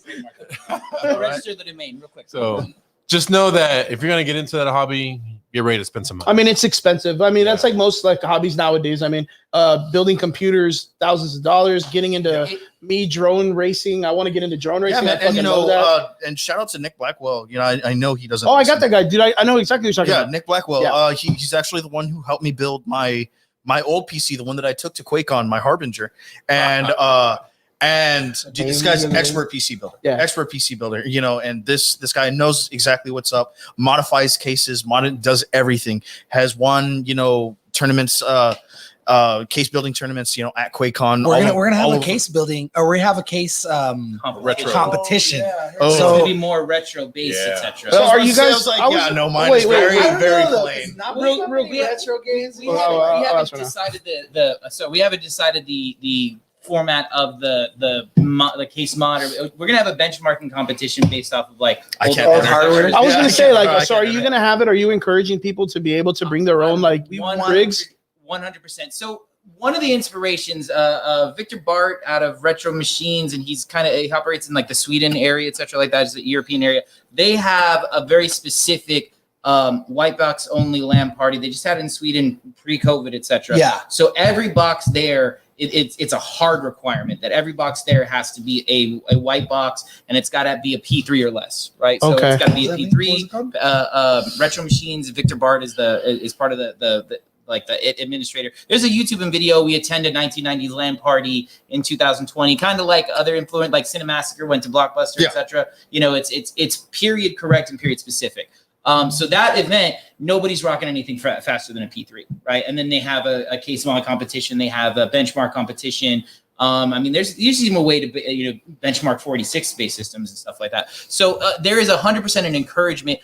Now we've set our cutoff date at 2004. So we have a strict thing. I swear to God, if I see somebody playing some sort of game on their cell phone that's after 2004, I'm going to slap it out of their hands. Yeah, Don't violence. want that. There's a That's not what you're here for. We encourage violence. 2004 and behind. There's not going to be any internet. I mean, there's going to be a little bit of patching internet for like streaming and other kind of concepts. But this is specifically to emulate the 2004 and previous experience. Now, there's harder line LANs that have been done before that are like P3 architecture and before. But we're kind of shooting for that millennial area because that's kind of when Ninja Lan last stopped. We were already doing Soul Calibur 2. We were doing Windows XP. Windows XP was the predominant operating system at that time. So that's P4 system. So go to your trash can. Go somewhere. Go to your uncle's closet. Pull the old box out. Find an old box and throw Windows XP on there. I've started releasing a couple of videos about some of the older games that are. Like Jedi Academy has a little bit of a barrier to playing. I just did a video on that. We have a couple of there's new ways to play Doom and new match modes for Doom. So I'm trying to explain a lot of that. But yes, you can absolutely bring a Windows 10 PC. But for that full experience, if you want to get into the retro case mod competition, if you want to kind of feel that nostalgic burn, bring a CRT. You know, find an old ViewSonic. Find a pull one out of your storage and stuff like that. One from us. You know, We were doing rental XP systems. That's what I was about to ask you. Are you guys gonna have rentals? Or? Yes, we have 20 spots available on the website. That will be basically they're Optiplex 680s. They're older machines. They're like a Core 2 Duo. We've got a 15-inch Dell monitor and a keyboard and a mouse, and it'll have Windows XP, and it'll have every game that we're going to be tournamenting or playing. That will be tournament play and lots of casual plays. Yep. It'll have Doom, Jedi Knight Academy, Quake 3, Unreal Tournament, Counter-Strike Source, Gary's Mod, fucking StarCraft, Gary's StarCraft Mod. 3, I love Gary's Mod. Holy shit. Diablo 2. I mean, it'll have the works pre-installed on it, and all you'll have to really do is show up, maybe bring your own keyboard and mouse, maybe bring your own headphone set, and sit down and use that computer in that authentic XP experience. Now, if you're going to bring your own and all you have is a Windows 10 box, I'm not telling you to go to eBay and get into a $1,000 worth of retro hardware, but if and some people got a lot of things that are just laying there in grandma's thing, we were somewhere yesterday and the marketplace keyboard. Yeah, we're looking for an arcade venue for our future ventures, and there's a box of old computer parts on the side of a building, and I just picked that. Yeah, and they worked. And they all worked. They were a box of old keyboards and freaking mouse controllers, and we brought them and we used them. Yeah. Oh yeah. The ones that are ergonomic. Yeah, The ergonomic. Yeah. Box this Box big, of- just full of them. It's like outside. Yeah, no, I've shout out Pizza Hut, but they don't know I did this. I was on a delivery one time. Sponsor much. Corporate shield plug. I like it. Also, shout out Ronan Noodle and Rice Bar, right? Yeah. I'm just saying this wasn't their fault, but I go on a delivery. I see a CRT there, and I'm like, don't do it. Don't do it. And then they enter the door. They're like, oh, the pizza, whatever. And I'm like, do you want that? And they're like, my CRT? No, I'm throwing it out. I was like, can I come back like after my shift? They're like, yes, please get it. So yeah, please get it. CRT. I wouldn't even come back out of the show. Give me that. Yeah, I'm losing my job over. I was like, I don't want to do this on company time, but like I was tempted. So I came back later and I got another CRT just like from a friend's grandpa that just like literally had it, and you just ask them. But you find stuff on the side of the road. The old equipment, like one man's trash. Goodwill. You'll find stuff at Goodwill. $3 for Facebook CRTs. Market page. Craigslist.com. My brother Bobby, dude, he had an You can Inspiron find- like Dell 11 Oh, yeah. something, and he like put it on the hill in like a middle of like a fucking field. It had like a mound of dirt, and he put it like right there, and he's like finally letting it into its environment, or like kind of like just leaving it. Yeah, he just left it like on top of a hill, and it just stayed there for weeks. Yeah. Stayed there for weeks just on top of a hill, like through weather and everything, and it just looked so fucking majestic in the wild. It was my what? systems, and I'll share the picture with you. One of the systems that I have is actually my vintage PC from 2020, which I'd actually bought from Derek Ranhell or ATEC. Oh, Derek, yeah, I know Derek. Yeah, So yeah, I know, dude. Yeah, Derek man. Shout out to Derek. And I have a picture of him using it at Ninja Lan 2000, Mhm. and then it ended up back in my hands because he took it back to ATEC. I think put it back in a box. I bought it out of that. It became my system for a long time, and it was at Shibogoland 2004, 2002. But regardless, it went into my friend William Roper. Oh my God, dude. Shout out to Barbarian. Hell yeah, I just man. talked to him today. and it went. Dude, I haven't talked to Will it went into Roper. his I put him in the storage website. unit, and when I started finagling around and getting back into like, oh, I'm gonna start I'm gonna start restoring XP era systems because I want to. And I was talking to him, I was like, hey, what gear do you have left? And he ended up still having the case. So I imported it back, went to Austin, got the case back into it, ordered a DFI like LAN party board for it. Two GeForce 8800 GTXs. It's got all the bells and whistles. Remember the Audigy 2, the sound card, like all the great ports in front of it. So I have one of those, and I reconstructed it, put a whole thing back together, and that's going to be one of my main systems at Ninja Lan. And shit like Fucking that. A, So man. if you can find Fucking your A. childhood, The website's you coming know, out soon, but if you can that's find your That's Roper back. Yeah, in the dude, day. that Oh, underbeard, Ninja Lan. that neck beard is something. Yeah, that's the old. green case. That's the That is so rad. This Yeah, that green case. He's still playing it. The green one. Yeah. So we're That's an Alienware, ain't it? It's an Antec case. I have an Alienware that's like that at my house. Alienware had licensed little factuals or whatever. Google. So two fun facts about Myself. Alienware. Alienware was a prolific system builder in the 2000 or the millennial area, and even previous to that. So they licensed Antec cases, and that's what they for a long time, and they released a lot of cases out of that. We'll share Like these the libraries with you guys if you want to share it too. Yeah, of course. Stuff like, awesome pictures of like millennial era stuff. But a fun fact about Alienware, I actually I'd applied to Alienware, right? Oh, that's fucking And crazy. I'd applied to Alienware, and I worked for all the computer companies back in the day and stuff like that. It was Google my guy. IT and stuff like that. But so I'd applied to Alienware, and I was actually I was at my house, and I was in the throes of passion, etc. Right, back when I lived with my mom, with my baby mama, etc.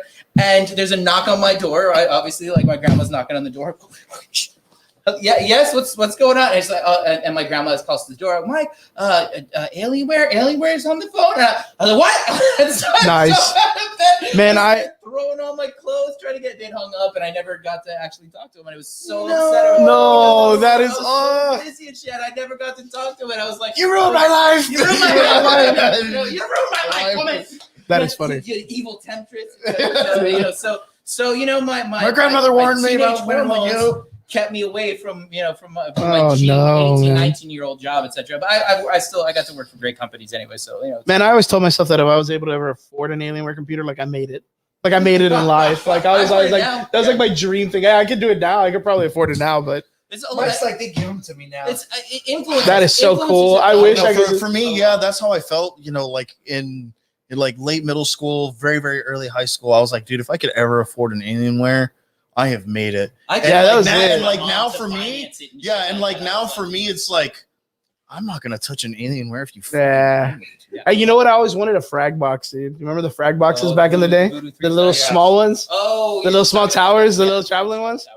And that's actually what I want to build. That's what like I'm looking to build right now. Voodoo, the company, not 3D. The Voodoo was a model. 3DX Voodoos were a prolific model, and they were bought out by NVIDIA. But the Voodoo was also a PC brand. So Falcon Northwest, Voodoo, and Alien and Alienware were the most prolific in that era.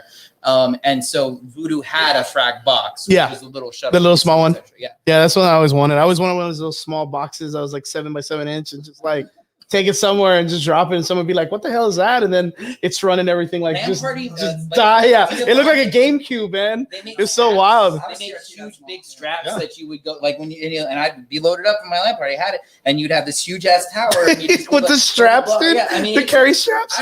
Any LAN party I ever showed up to, I brought two boxes. I mean, it took me 47 minutes to just connect it all together from the car, and you're holding the CRT. I mean, moving these things around is a ton of. But I mean, and while you're walking through the LAN, everybody's sizing you up and shit. Yeah, everybody's like, seriously. I remember going to like Icon and like you'll just start walking through aisles like people eyeballing like what you got and shit. Yeah, that'd be you too, though. If you're on the other side. Hell yeah, man. Back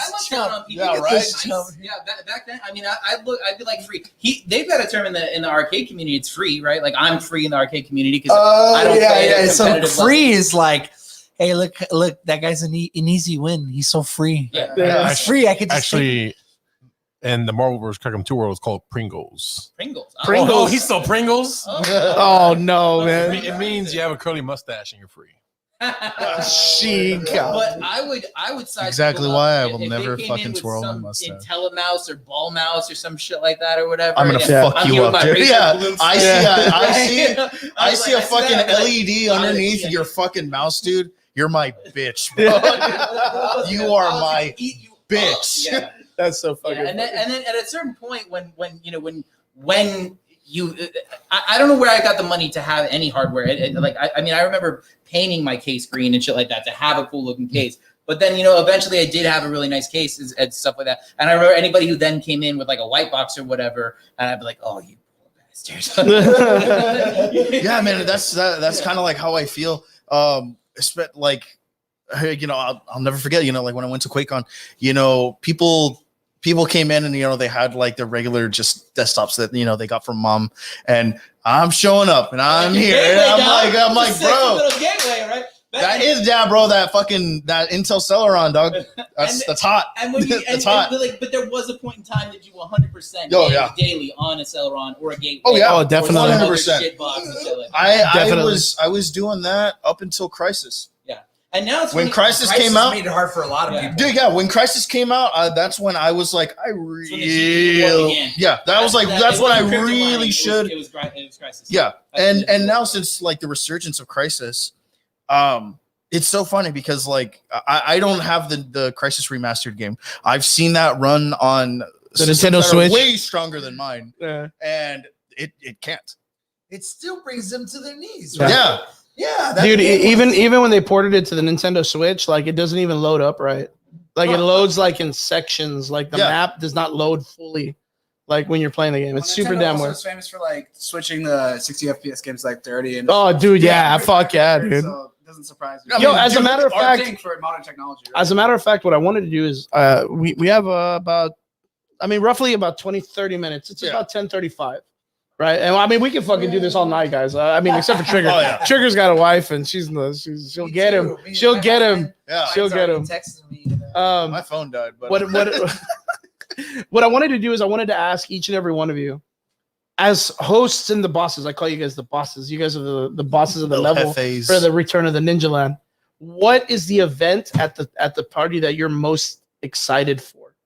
What game are you most excited for to see the You wanna go fucking? last? Yeah, I'll go. I'll go. You want to go first? Yeah, I'll go first. Yeah, ham, man. Like, I wanna Alright. release it. Give us that voice, man. So remember, this is a collaboration, all of us, right? I We're just all- want ham to we're like. all putting a we're all- lot of work. Yeah, like we're all putting our resources, our time, sweat, whatever you name it. Time is not cheap. Yeah. Point is, I'm bringing arcades. I'm working with close friends who are tournament organizers. I'm part of the fighting game community. I am actually a little happy, but at the same time nervous because I just did a big shout out recently. And two of the main games that I play, I'm actually getting people from out of town to come down. no shit. Good And these shit. are guys who can take me out. This is ninth place Evo. Yeah, right. Saying that these guys gonna make him sweat. Yeah. So the point is, I'm going to have a good time, regardless if I win or lose. There is a lot of money in the line. We have our sponsors, So all these different fighting games that we're doing: Marvel Strike 2, Super Turbo, Ultimate Mortal Kombat 3, Street Fighter 3, Third Strike. Well, Interesting. real quick, boss Yeah. levels. Wait, are you guys competing Oh also? hell yeah! Oh yeah. Oh, Holy shit, boys and girls! You heard it So here. not only are we competing, we're gonna be winning. Yeah, Okay. you better. You guys better. Then it was really good that I put you guys as like the boss level titles on the fucking trailer. We're Yeah, about boss to level. roll out this website for Ninja Lan here in a day or so, and I put a tab for competitors, and for us, it's event coordinators, competitors. All right, fuck, dude, that's so, super crazy. So check it out. So to add more to this, I'm very passionate about competing. I'm very passionate about my arcades. It's been a very long time because of quarantine and COVID. Of course. And on my side and on Match's side, I hate playing online. Oh fuck yeah, dude, I'm the same I way. hate playing online. And, Any fighting game, I hate that shit.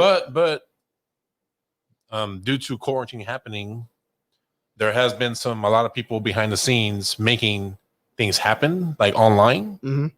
The rollback code, everything that we're talking about right now. Yeah. Okay, that originally came from Arlington Street Stadium Fighter. Stadium's got Ultimate Yeah. Online. Las Vegas Sports Arena has So- got a lot of online events. Just a name drop. Have you guys heard of GGPO? It was one of the very first emulators to play online for fighting games. And it came from Street Fighter 2 HD Remix Nice. back in the day. This is back when Xbox Live was popping off. Mhm. So that was translated to other games. Eventually, Smash Melee. Yeah. They call it something different now. It's more condensed, more consolidated. So a whole year and a half of playing online. I reunited with some friends. Some friends stopped hanging out with me. I mean, it happens, man. But I stayed in contact with people on Discord, on Facebook. This event is our comeback. Redemption. Resurrection. Yeah. Any salty comebacks? Yeah, right. Runbacks? So this is like my reunion to get together with all my close friends from high school, my homeboys here, my fighting game community, everybody who's retro related, Try next to gen, correlate whatever it. you are. We're all coming together. We're gonna compete. We're gonna have fun. We're just gonna do what we like doing, and we're running the show, and we're part of it. What are you playing? I am playing 3 games primarily right now. I mean, I would like to enter more stuff, but I gotta, Do your job too. I gotta, Yeah, hold, right. I gotta hold the fort, of course. And I'm competing in Marvel Strike 2, Super Street Fighter 2 Turbo, and Ultimate Mortal Kombat 3. Maybe another game, but I'm gonna feel it out first. Okay. But on top of all that, just to kind of drop it on there, I'm also helping with the network because as my career, I'm a network engineer. Mhm. I'm also bringing arcades. I got to make sure that's up and running. Yes. DDR. I'm also DDR. That's a job of its own. That's a 3-man job. Yeah, I'm wearing a lot of hats. Very cool. I'm competing. I'm also micromanaging.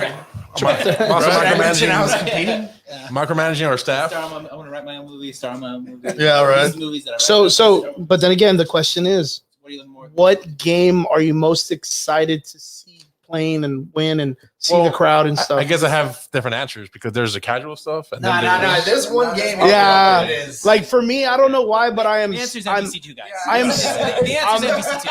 I'm Anyway, super anyone who's hyped. been tuning in, it's like it's NBC2. I'm like NBC2, I don't know guys. why. It's Like NBC2. I'm super hyped to see like the Unreal and Quake, like to see how Yeah. many numbers we're gonna get behind it. Cause like man, I mean those fucking Dude, and games I'll were like install that uber shit right now, competitive dude. back in the day. Uber competitive back in the day. It's just so nuts. And then to see if there's like a fire for the new generation, and to see if anybody's still emulating and porting it, like and playing it. My little cousin, he grew up kind of like, seeing us play these games. He's like just graduated high school. Nice. And he's like, oh yeah, I'm going with a group of friends. We're going to go play Quake 3 in Unreal. I'm like, fuck yeah. That's what I want to hear, dude. yeah. That's I don't know why. Like that one. And then when I saw 1.6 Counter-Strike. End of their lives. Like, Well, he plays the modern FPS. Yeah, of course. So what's crazy, these guys, they came into a world that already has rules. We came into the world of making the rules. Making the rules happen for the game. Kind of like had everything handed to him. These are the rules. This is what you do. These are what you don't do. And then he put his time in. We went through the whole like development. Yeah, we had to era. hardware it. Things were still getting figured out. This is all things, pre-patched. your Everything was all doodles. pre-patched. This is the first person shooter was born in Texas. Thank you, Texas represent. Woo. Dallas, Texas, id Yep. Software, John Cameron, Romero. Dope. I was 7 years old. Actually, it's Return to Castle Wolf. Oh, yeah, Wolfenstein. Wolfenstein 3D. Wolfenstein, Not yeah. Return to Castle, Wolfenstein 3D. It was the first person shooter. Doom was the first multiplayer, etc. or whatnot. The blow up. and then of course, But like yeah, me but born in personally, Texas. I'm excited to see a Tekken.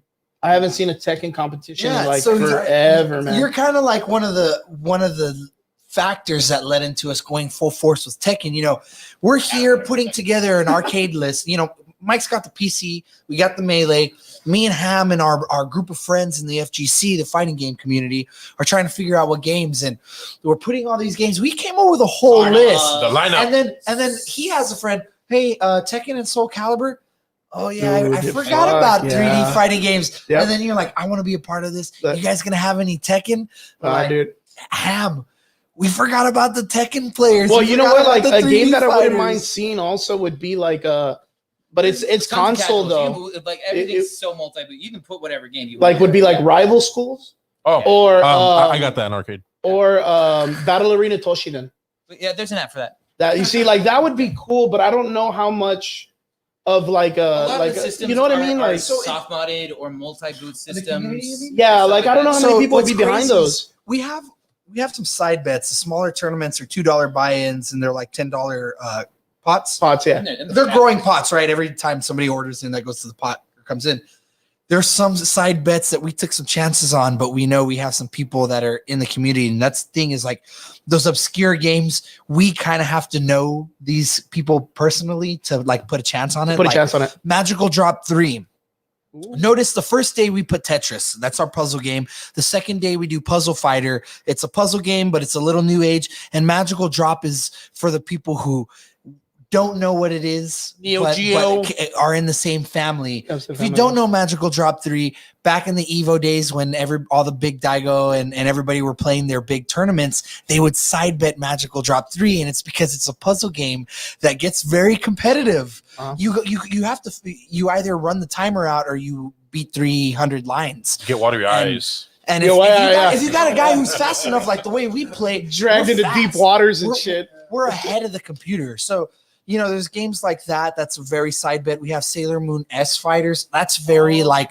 Oh, yeah, I saw that. That was very we cool. don't know That what was very cool. Tournament fighters. We don't know what this turnout is going to be like, but we're hoping that if we have it out, that people are going to be interested in and just hey, it's $2 to come in. Yeah, in man, if that's you're not- kicking and punching and hey, you may win a tournament, you may not. By You the know? amount of interest, Of entries. the amount of entries and stuff. And if we get a little bit of a different interest, and if we have enough people come up to us and ask. We hey, can you have wanna some see- pop-offs. You know, we can pop off. Well, some We different had some types of blaze. games, Some etc. people want some blaze blue. Some people want some melty blood. We had some talks about that. Power Stone and stuff like I that. like to give a shout out to another group who's part of my community as well. Remember, there's different groups of us that play different games. There's the 3D aspect. There's the Capcom aspect. The anime fight, There's we're gonna talk about the Namco anime aspect. Yep. You know, then there's the Japanese stuff, and then the low end poverty stuff that people never even heard of. Carnos. Yeah, exactly. Carnovs. So Karnov, yeah. community project free, run by my homeboy Liquid, who's also one of our TOs. Oh, our Yeah, Tia, shout out to Liquid. our Liquid. Yeah. Our TO Liquid. Yeah, Liquid. Rigo, who's also helping with our Our TOs. Tekken 5 He's our tournament Tekken guy. TO. Nice. You'll love Yeah. to meet Rigo. So we actually have a Tekken community. You'll be meeting them. Hell yeah, So- hell yeah.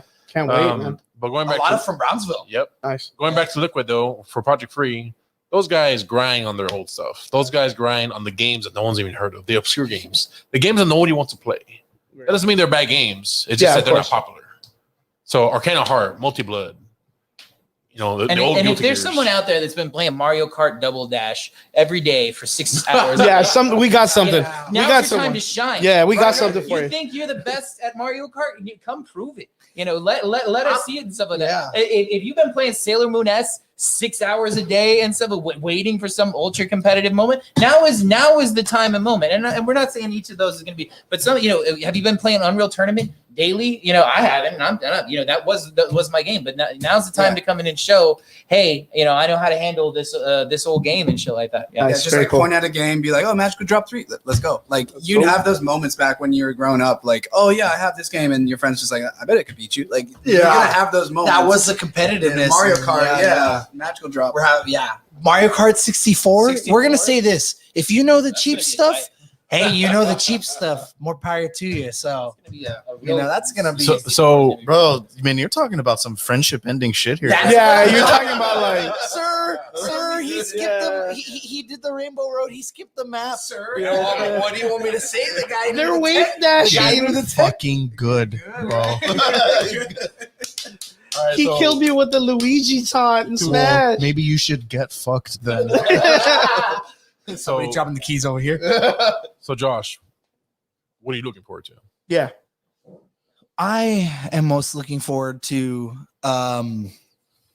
it's a very big tie between these two games, but Killer Instinct and Ultimate Mortal Kombat 3. As Ham knows, I've been playing these games for a little over a year, a little competitively with our group, especially MK3 Plus. My Night Wolf is on lock right now. Nice. It's really brutal. I can take you out 50 damage in one combo. You don't want to open up when you're playing against me.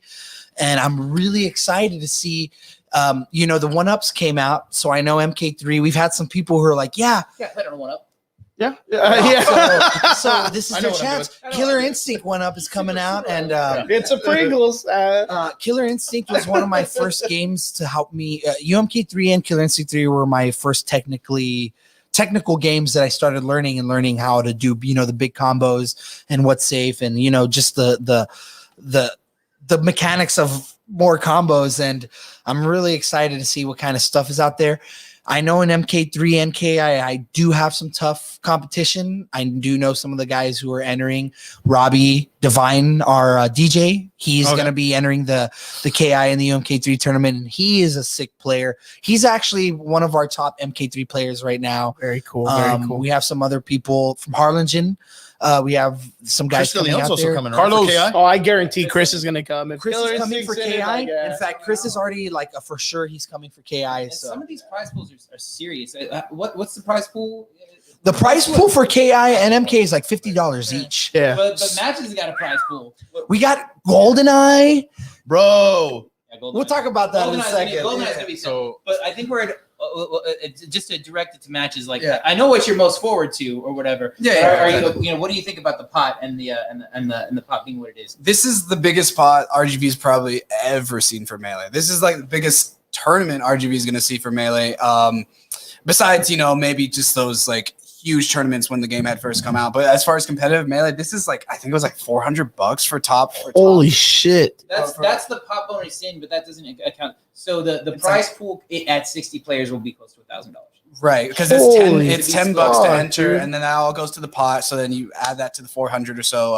And that's going into the slot. You have 600. If you get 60 entries, you have 600 going into the pot. Right, and then there's a pot bonus that is sponsored by both Kaboom and myself. Yeah, which is up to $425 at pot bonus. So you're close to. I mean, you're a little bit over $1,000 for a pot bonus. Yeah, it's fuck. That is awesome, man. That is awesome. And Mike, it's attracting some bigger players. Yeah, no. We got the top Texas players coming out. Shout out Bobby Big Balls. Shout out The Leaf. Shout out OK Poppy. These are players. I love the names, dude. Yeah. They fucking got big relevant people. And you may have forgotten about Melee, but Melee, didn't forget about its own and shit. Like these big names. Don't sleep on it. Yeah, right. Don't sleep on the names. We have people that have been playing this, since they were like me, like playing with my brothers when I was like 7 years old. We have people who started it who are like 20 years old and that are just better than anybody we've seen here in the Valley. And it's just all ages. And they got mad love for the game. They love playing on CRTs. They love playing with their IRL friends, But yeah, I'm obviously most excited for that game. Casually, MVC2. I'm gonna watch that. Players buy dinner that night. That's what we're gonna do. Yeah. They're gonna be free. Yeah. No, there's. they're gonna play MVC2. Fine. Yeah, I'm down. But it's Little I'll play Caesars for MVC2 everybody. now. We love MVC2. We watch it. My cousin plays it, and he's the one who taught me Melee. My cousin, the ham nose, Danny. So Shoes. Shout out. Yeah, shout out. He's a great player. I played him some Super Turbo. Yeah, he plays everything. He's an MVC3 player mostly. I seen him play, but I seen him.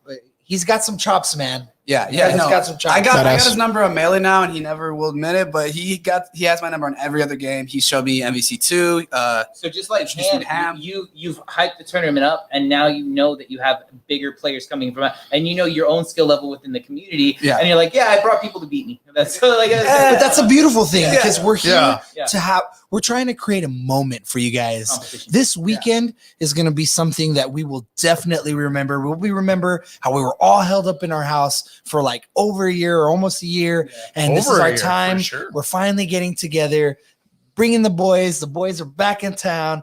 And we want to remember this. You know what I mean? The average boys. And you guys will be set up there? Yes, sir. We already talked about it. We're going to have a space for the average boys. We want you to bring your PC. We want you to game with us all night. You tell your wife, there's a bring your pajamas. Sweetheart, I'm probably not going to go You're home that not night. going home. Yeah, and hotel rooms are available at the Echo Hotel. Use the promo code Ninja Lan to get a discount on your room. Yeah, nice.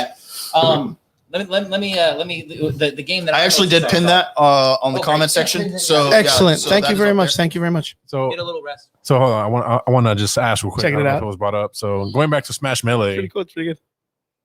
you want to talk about how it's a regional and there might be a returning? Yeah. So if you tuned in earlier, you had maybe heard us mention it real quick. This is actually a regional. So, if you're a part of the FGC or done any competitive tournament, there's like a regional and there's like a major or a national. This is basically a statewide tournament. This is the first, as far as I know, and I've confirmed it with other players, old school players. This is the first ever regional Texas-wide tournament for Super Smash Bros. Melee. So that means we're going to get people from Austin, Dallas, San Just go for Antonio. points for any sick, national dude. tournaments.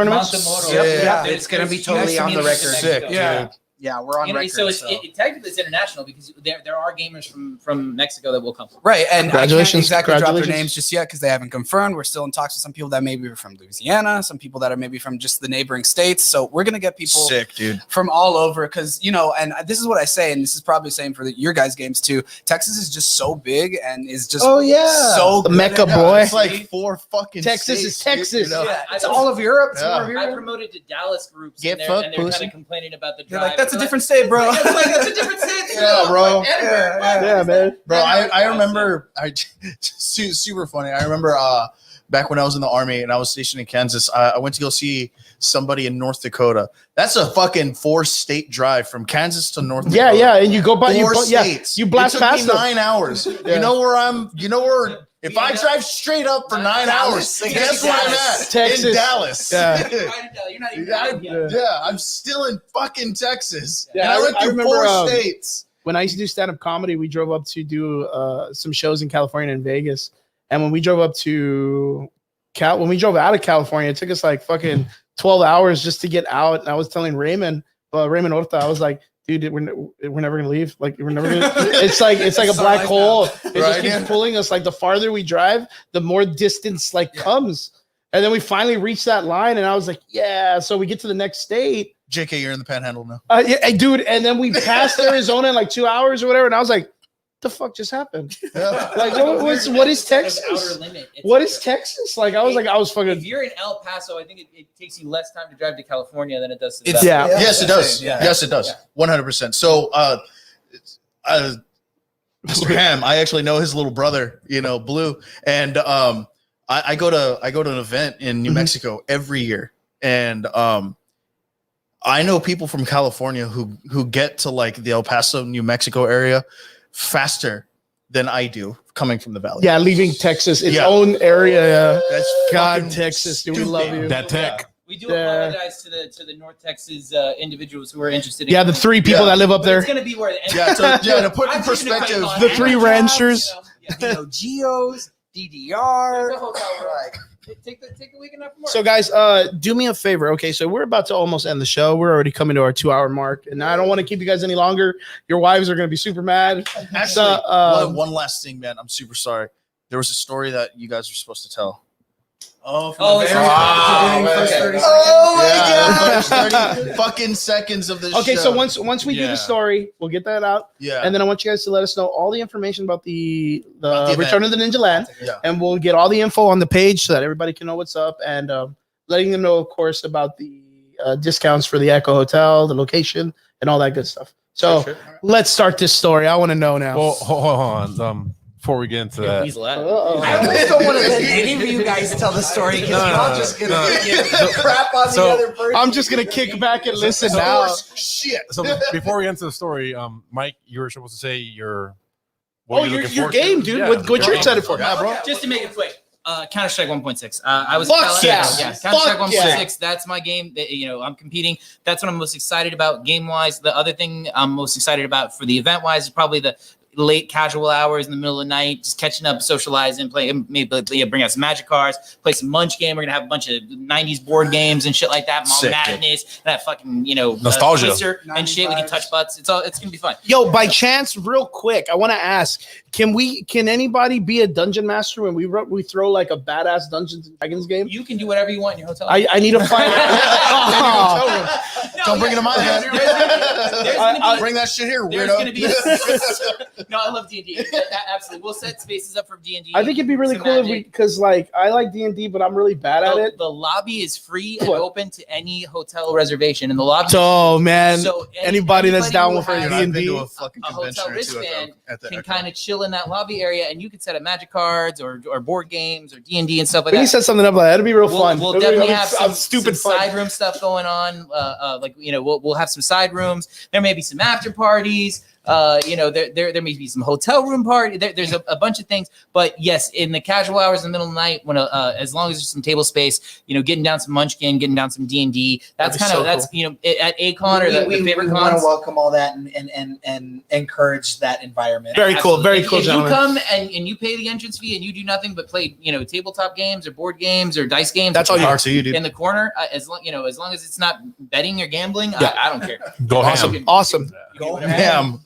All right, let's get it. So I think tell the story. Let me tell the story. At one point in time, I think we should talk about how we met first, and then we'll lead up to that. I'm just gonna next time. I'm gonna tell the story. So Ham had gotten into arcade collect. I had introduced him to the area. Took him to his first arcade auction, etc., like that. He brought Ham into this. A lot of Padawan kind of stuff, etc. Right? So and that happens, and then the master becomes a teacher, right? Or the teacher becomes a student, or etc. Right? So Ham's gotten he eventually got into ordering containers and getting candy cabs and stuff like that, which really stayed out of my ability to grab. But so in arcade collecting, we're on groups, and a lot of times we're really it's close competition. Sometimes a great deal, a lot of times a good deal goes up. It's a race, and it's a race. And there's actually some blogs and some YouTube clips and commentary about pinball collectors in Dallas area. They carry $6,000-$7,000 in cash with them, and they're using scraping apps because they're just trying to find the next pinball deal and shit like that. So we're not talking about pinball. We're talking about arcades. We talked about unicorns earlier, and Ham and I both have a certain amount of unicorns in cabinets that we're looking to unicorns, fill meaning they're your heart, and you want heart that Holy Grail. Holy Grail kind of things. One of my unicorns is Sunset Riders, which I've yet to obtain. Twice Ham has taken the Sunset Riders from me. Okay, so I want to give you spot one. Spot one, a message goes up. Guy offers $200 Sunset Riders. Right? Sunset Riders available. I'm like, holy shit. I messaged the guy. I called the guy. I said, I'm on the way. I had no money. I was going to put it on a credit card or something like that. Cash advance on a card.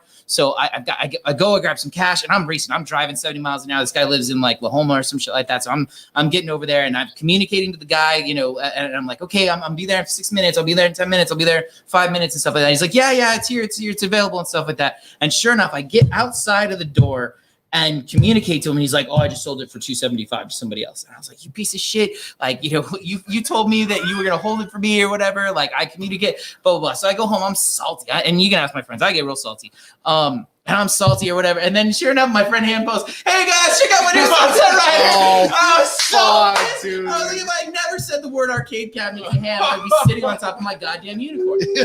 Episode 2 of the Sunset Rider. The actual fuck. I invite my friend Ham to a warehouse raid opportunity, something that I showed you the ad. Yeah, I showed you. Oh, he showed me the ad. Okay, sorry. Never mind. You showed me the ad. I arrange everything. We're gonna go up to this arcade warehouse. It's not even like an auction. It's a warehouse. We're gonna go raid. We're gonna offer prices and something and stuff like that. So we also bring Ramsey from Kaboom. We get on the road. We all get there together, and we kind of said, hey guys, let's fairly divvy out what we're gonna kind of put hands or call dibs on or whatnot. So we get down.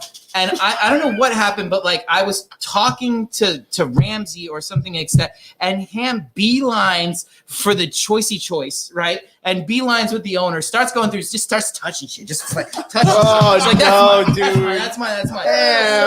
But see, this was Ham's first, right? Yeah. It was Ham's first, and Ham comes with some money, right? Yeah. And they go in, and Ham just starts buying left and right. Whatever. Buy this, before me and buy Ram, that, before me and Ram that, even got and then, in there. And he buys a Revolution X cab, Oh, huge cab, which ended up with me. And then Ham's like, cool, I got all these cabs. Ham, how are you gonna get home with all these fucking cabinets? We taking. Oh, you got me, bro, right? You got me, right? It's not the first time he does this to me either, or whatever. The reason that Mario Kart Arcade GP has a huge scratch up and down the side is because he bought a trailer, and he told me, sure, I got the trailer. I'm like, I got the trailer. The trailer's too damn short. And we had to load it on the side, so all my side art is ripped. So Ham just goes in. Big old stomach, big old eyes, big old stomach, buys everything he can. Doesn't say, hey, how many are you going to buy? Hey, how many are you going to buy? Blah, blah, blah. How much room do we have in the truck? Let's just spread. No, just goes in. Just Mr. Monopoly Man. Grabs my goddamn Sunset Riders. Yeah, he gets my Sunset Riders before I can get in there and take a shot and take a look at it or whatever, make an offer on it. And I'm pissed about that. Then he gets his game, Revolution X. Oh my God, this cabinet's huge. It's big as an X-Men cabinet. Huge. It's so huge. I own it now, and it's so huge. So somehow I have to load all his cabinets up first on my trailer that I'd paid for and rented and shit like that. And he's taken up 80% of the space. I think I bought one UMK3 tab, etc., which still ended up. You're a fuck, Ham. You're an actual fuck. I got carried away. And so I have to get this Revo X, and Ham's like. He's just like a sad puppy dog. He's like, in the Revo X? Like, what are we going to do? The trailer's already loaded. There's no more room on the trailer for the Revo X. So I said, okay, cool. I'm driving like my grandma's truck. And I was like, all right, well, what we're going to do is we're going to slide this into the back, the tail end. So like we lift the loaded trailer off the thing, get room, Ham can't lift crap. So like me and Ramsey are like loading up the Revo X or whatever. And whatever happens, the thing breaks the black glass of my truck. They're pushing it in. And they push it in, smashes the back glass of Ham, you're like a villain. You're like a villain. That's like $300. Then we load the trailer back in. I'm driving back down to the valley. His girlfriend wasn't with us at that. Okay, so we're driving back down to the valley. Ramsey had to go. He had something, so he takes off in his truck alone. Me and Ham are in my truck with now broken back glass, a game that I hate. And it will They hate even now more than ever. To this day, etc. With the stolen Sunset Riders. With the stolen Sunset Riders and the home back, my own stolen cab back to the valley. Dude, now, all of the weight that we have now put on, because I didn't expect this much weight, because I didn't expect him to buy a Revo X, which is the heaviest cab in the collection.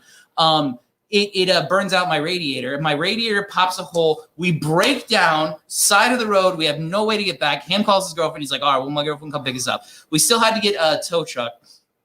I had to pay for a tow. Not only did I have to pay a tow truck to tow my truck to, but the trailer and the games and I had to get a second tow Jesus. for the trailer, and we come back, etc. Yeah, and so we trail it back. And then Sorry. His girlfriend gets his home. Ham pays for the Whataburger or whatever, which is awfully nice of you. Good looking out, Ham. Really, really nice of you. Ham. I got you home, right? He got me home and he paid for the Whataburger on the way home. You're fed, right? Oh my God, I understand. I'll get this Whataburger. Yeah, I got you. That's like a Valley I got you. Right? Yeah, but hold the cheese though. Yeah, hold the cheese and don't make it an extra large. Hey, No one what's size, that man. bacon duck? What do you fucking 5-star man? Villain. Gordon Ramsay? Villain. And so I had to go back. I had to pay hundreds of dollars to fix the radiator, get all that back. And then and then he'd asked me to help on the Revo X. I said, I'll never fucking touch that cat. No, Like, Jesus, you man. good with that pizza, right? Yeah, I got you All right. Pizza, right? I got you that I said, Whataburger, I'll right? never You touch good, that right? cat, man. So you Just still stay. have it? Or? Yeah. It's at Josh's So house. the It's cab working nice. ended up at my place, and I He actually just abandoned it. He recently, didn't even fix it. I sat on it for like almost 3 years, and like 2-3 months ago, we finally I put an XP computer in there. Oh no, Windows 7. Put a Windows 7. I converted it back to CGA. We went from VGA to CGA, which is what these arcades use. And I pad hacked the guns. I recapped the monitor. It looks beautiful, and you play old school freaking multi-games. Anything that any of those guns ever played, and then some. I even got PS1 working on there. I got PS2 games. I got Time Crisis working on there. Oh my God. I broke my promise. I helped you clean it up and like He broke his promise. Yeah, It wasn't in my hands anymore. It was in his hands. But with every move, he did it with spite. I moved everything with spite. Well, you know what? He was there trying to. I'm gonna take the sticker off. It looks worse. I should have left the sticker on. I'm like, is this your way of getting back at this cab? I did. Oh man, this sticker would look way better if it was off. Yeah. And the decal behind it. Right. Oh, rips it out of better. It literally ripped the paint off or whatever. It was great. It was so cathartic for me. Honestly. So two things to mention. This was back in 2015. It was a haul back. No, you're the villain. I mean, You're still a fuck. Yeah. It might be 7 years, dude, Yeah. but you're still a fuck, man. Me and Mike, You're like we the worked it Dark out. Souls boss, dude. Sunset Riders, guys. Right? I still don't have the Sunset Riders. How many Sunset Riders do you own? It was just no. I mean, Oh, he One one didn't converted have the him. board. One didn't have He's the got board. the board, but he He's got a board, converted the yeah. other one to what did it come Ninja to? Turtles. Oh, What a God, fuck, man. Different time, but I still got the game. So Excellent. Hey, guys, well, I want to say thank you very much for letting us come by your guys' your den of awesomeness, dude. Mike, you have a beautiful establishment here, Thank you. and it's just your garage for now. Just by Yeah, for now, and it's so fucking amazing. I want to thank you guys so much, and thank you guys for letting us be a part of you guys' event, because what you guys are doing is really fucking fantastic, and I'm super excited. I was telling Trigger, like, the moment I saw, you can even ask him, dude. Oh yeah. I even did it without his permission. Yeah, there wasn't even I signed up for the. ask. Yeah, There was I didn't like even ask him. Oh, hey, we're going. Yeah, to we're be fucking we're sponsoring this We're event. going to this. Triggs event. is like, what? Then I was like, yeah, dude, we're gonna. But like Michael had planned this event originally for last year. It didn't happen because of COVID. Yeah. And the moment CDC said that all right. My bad. The moment Yeah. CDC freaking said that Lockdown. we didn't have to do masks Yeah. again, Yeah. Mike goes, "We're doing this Yeah, event. we're up. I don't care we're doing this event. I have the flyer. I booked this place. It went from another place. I helped him get into one place that had come out. He's like, I booked the Echo Motel. I already paid. Oh shit, it's on, boy. Yeah. Hey guys, we got our own event to freaking what can we do? Let's all put together. And we all put together Ninja Lan, July 30th, 31st, 36 hours of straight gaming, PC Land Gaming, 2000 and back, Street Fighter, Super Turbo. We got MVC2. We got Killer Instinct, Mortal Kombat, Mario Kart Double Dash, GoldenEye for you guys who played that, Soul Calibur, Tekken, Magical Drop, Puzzle Fighter. We got Melee, which is going to hit super hard. We have 90s trivia, a 90s dress up contest. We have 90s fashion show, rock band karaoke. We have DDR. We're going to have old school snacks. We're going to have some Dunkaroos. We're going to have some really good stuff out there. We have live music, Sonic Boom. Is going to be handling the concession stand. Yo, real off subject question, but did you guys see Loki? Oh yeah. Yo, did you guys see that? Well, no, the Josta. He was drinking Josta soda. Yeah. Oh, I didn't catch Yeah, that. Owen Wilson's character is drinking Josta soda. I caught the Bubblicious. The Bubblicious one, right? The Kablooey. Yeah. Yeah. I was trying to, man, I was like, of course, dude, me and Triggs are super comic book guys. So we're looking for every Easter egg we can find. And yeah, the Josta was the thing that surprised me the most. Sorry, I just... Yeah, we're gonna have some old school... Mike is getting, hopefully, a couple of cases of Blue Balls. Oh, very cool. The Balls energy drink, guys. That's old. We're gonna have some stuff, man. So we're gonna have a Pog tournament. Sonic Boom we sell our own Pogs with Sonic Boom characters. Oh yeah, we're gonna Triggs. I told Triggs I wanted to buy that shit. And we're gonna do a Pog tournament. So Tassos, straight up for keeps. It's gonna be for keeps. That's gonna be straight up. It's like what craps? Like yeah, dude. 90s board games, a lot. 90s board very, games. very cool. Kind of staple and stuff like that. Great music, and we're gonna have the Saturday morning cartoon. It's like kind of like marathon, etc. We're gonna have We're gonna play the new Super Mario Brothers movie. I don't know if you see it. Okay. There's a new edit of the Super Mario Bros. The movie. Snyder cut, or what do they call it? There's some stuff that got lost, and we're gonna show that. They added like a full 32 minutes. Yeah, 32 minutes added. It basically redefines the movie. Yeah. It's like Team America, man. Yoshi gets some more screen time. So where can people get the information? Where can they go, and where can they get their tickets? If you need any info and you want to buy your tickets, ninjalan.com. I'll let you know. We're going to update the website here. So if you buy your tickets now, come back to the website in a couple of days. We're going to have an update. We're going to have more info. It's going to look nicer. We're going to have the competitors, anybody who is competing, and we have their profiles. We have them. And up we'll so also you be know who's making there. sure to share all that stuff on our Facebook page. So there's a couple of different types of passes in the Land Reg or like in the page. You're gonna see tables where you can get. That's for the PC players. Right? If you're here for PC gaming, you either have two options. You bring your own computer or you rent a computer. There's only so many PC spots. So you pick your spot on the website, like a movie theater. That is your spot.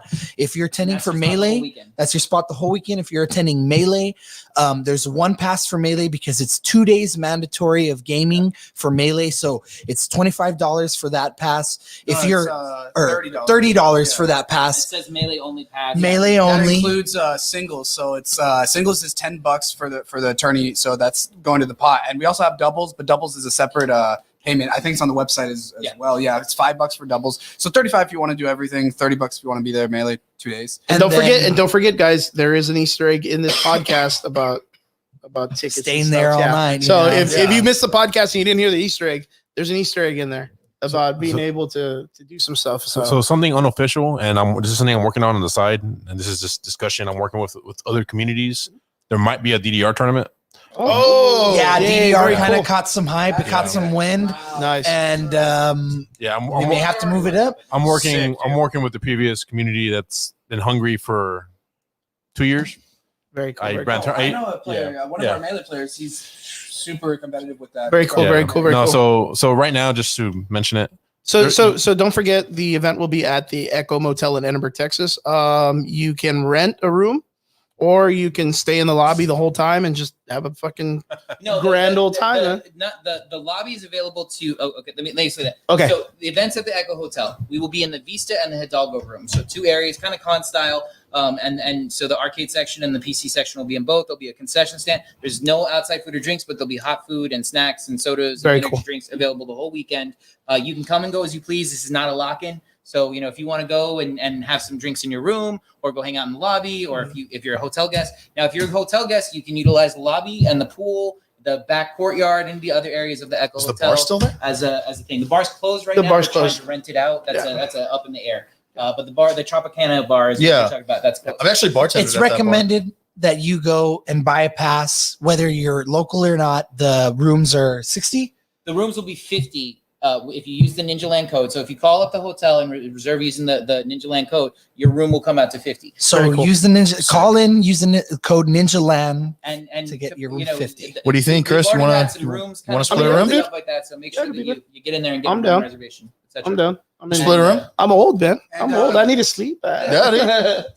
Real quick, real fast. I know. Go for it, man. No, you're we've been good. going We're for a good. long time. So if you're playing any of these games, for the big tournaments like Melee or MVC2, I know it's only running on one day. I think, right? It's just one day. Melee's running on 2 days. Get that hotel room if you're coming down from out of town. Especially, you can come get a hotel room. Also, if you're locally, because it's a 36-hour event. You can go to your room. You're gonna take a want power that nap. room Yeah, for you're gonna as want cheap that room. as it is. Well, people buy a are room. Yeah, people are gonna be labbing I like see all sleeping at your night. computer. I'm just gonna whip cream you or something. Speaking of, and somebody, you know, somebody who is going to be bringing their computer and it being very expensive, what's your security going to be looking like for? There'll be on staff security in the midnight hours, right? So there's no, I mean, it's high traffic, etc., Yeah, which obviously. is like high visibility, etc. We will have a paid security guard that will operate from like the when the reception leaves, so it's about 8 p.m. to 8 a.m. There's going to be on staff security, etc. You can absolutely take your stuff back to your hotel room if you want. It's not gonna Your spot stays. So once we give you a We're spot, gonna put up a couple of cameras as well. I have a friend who's offered to put up some security cameras as well. Okay, great.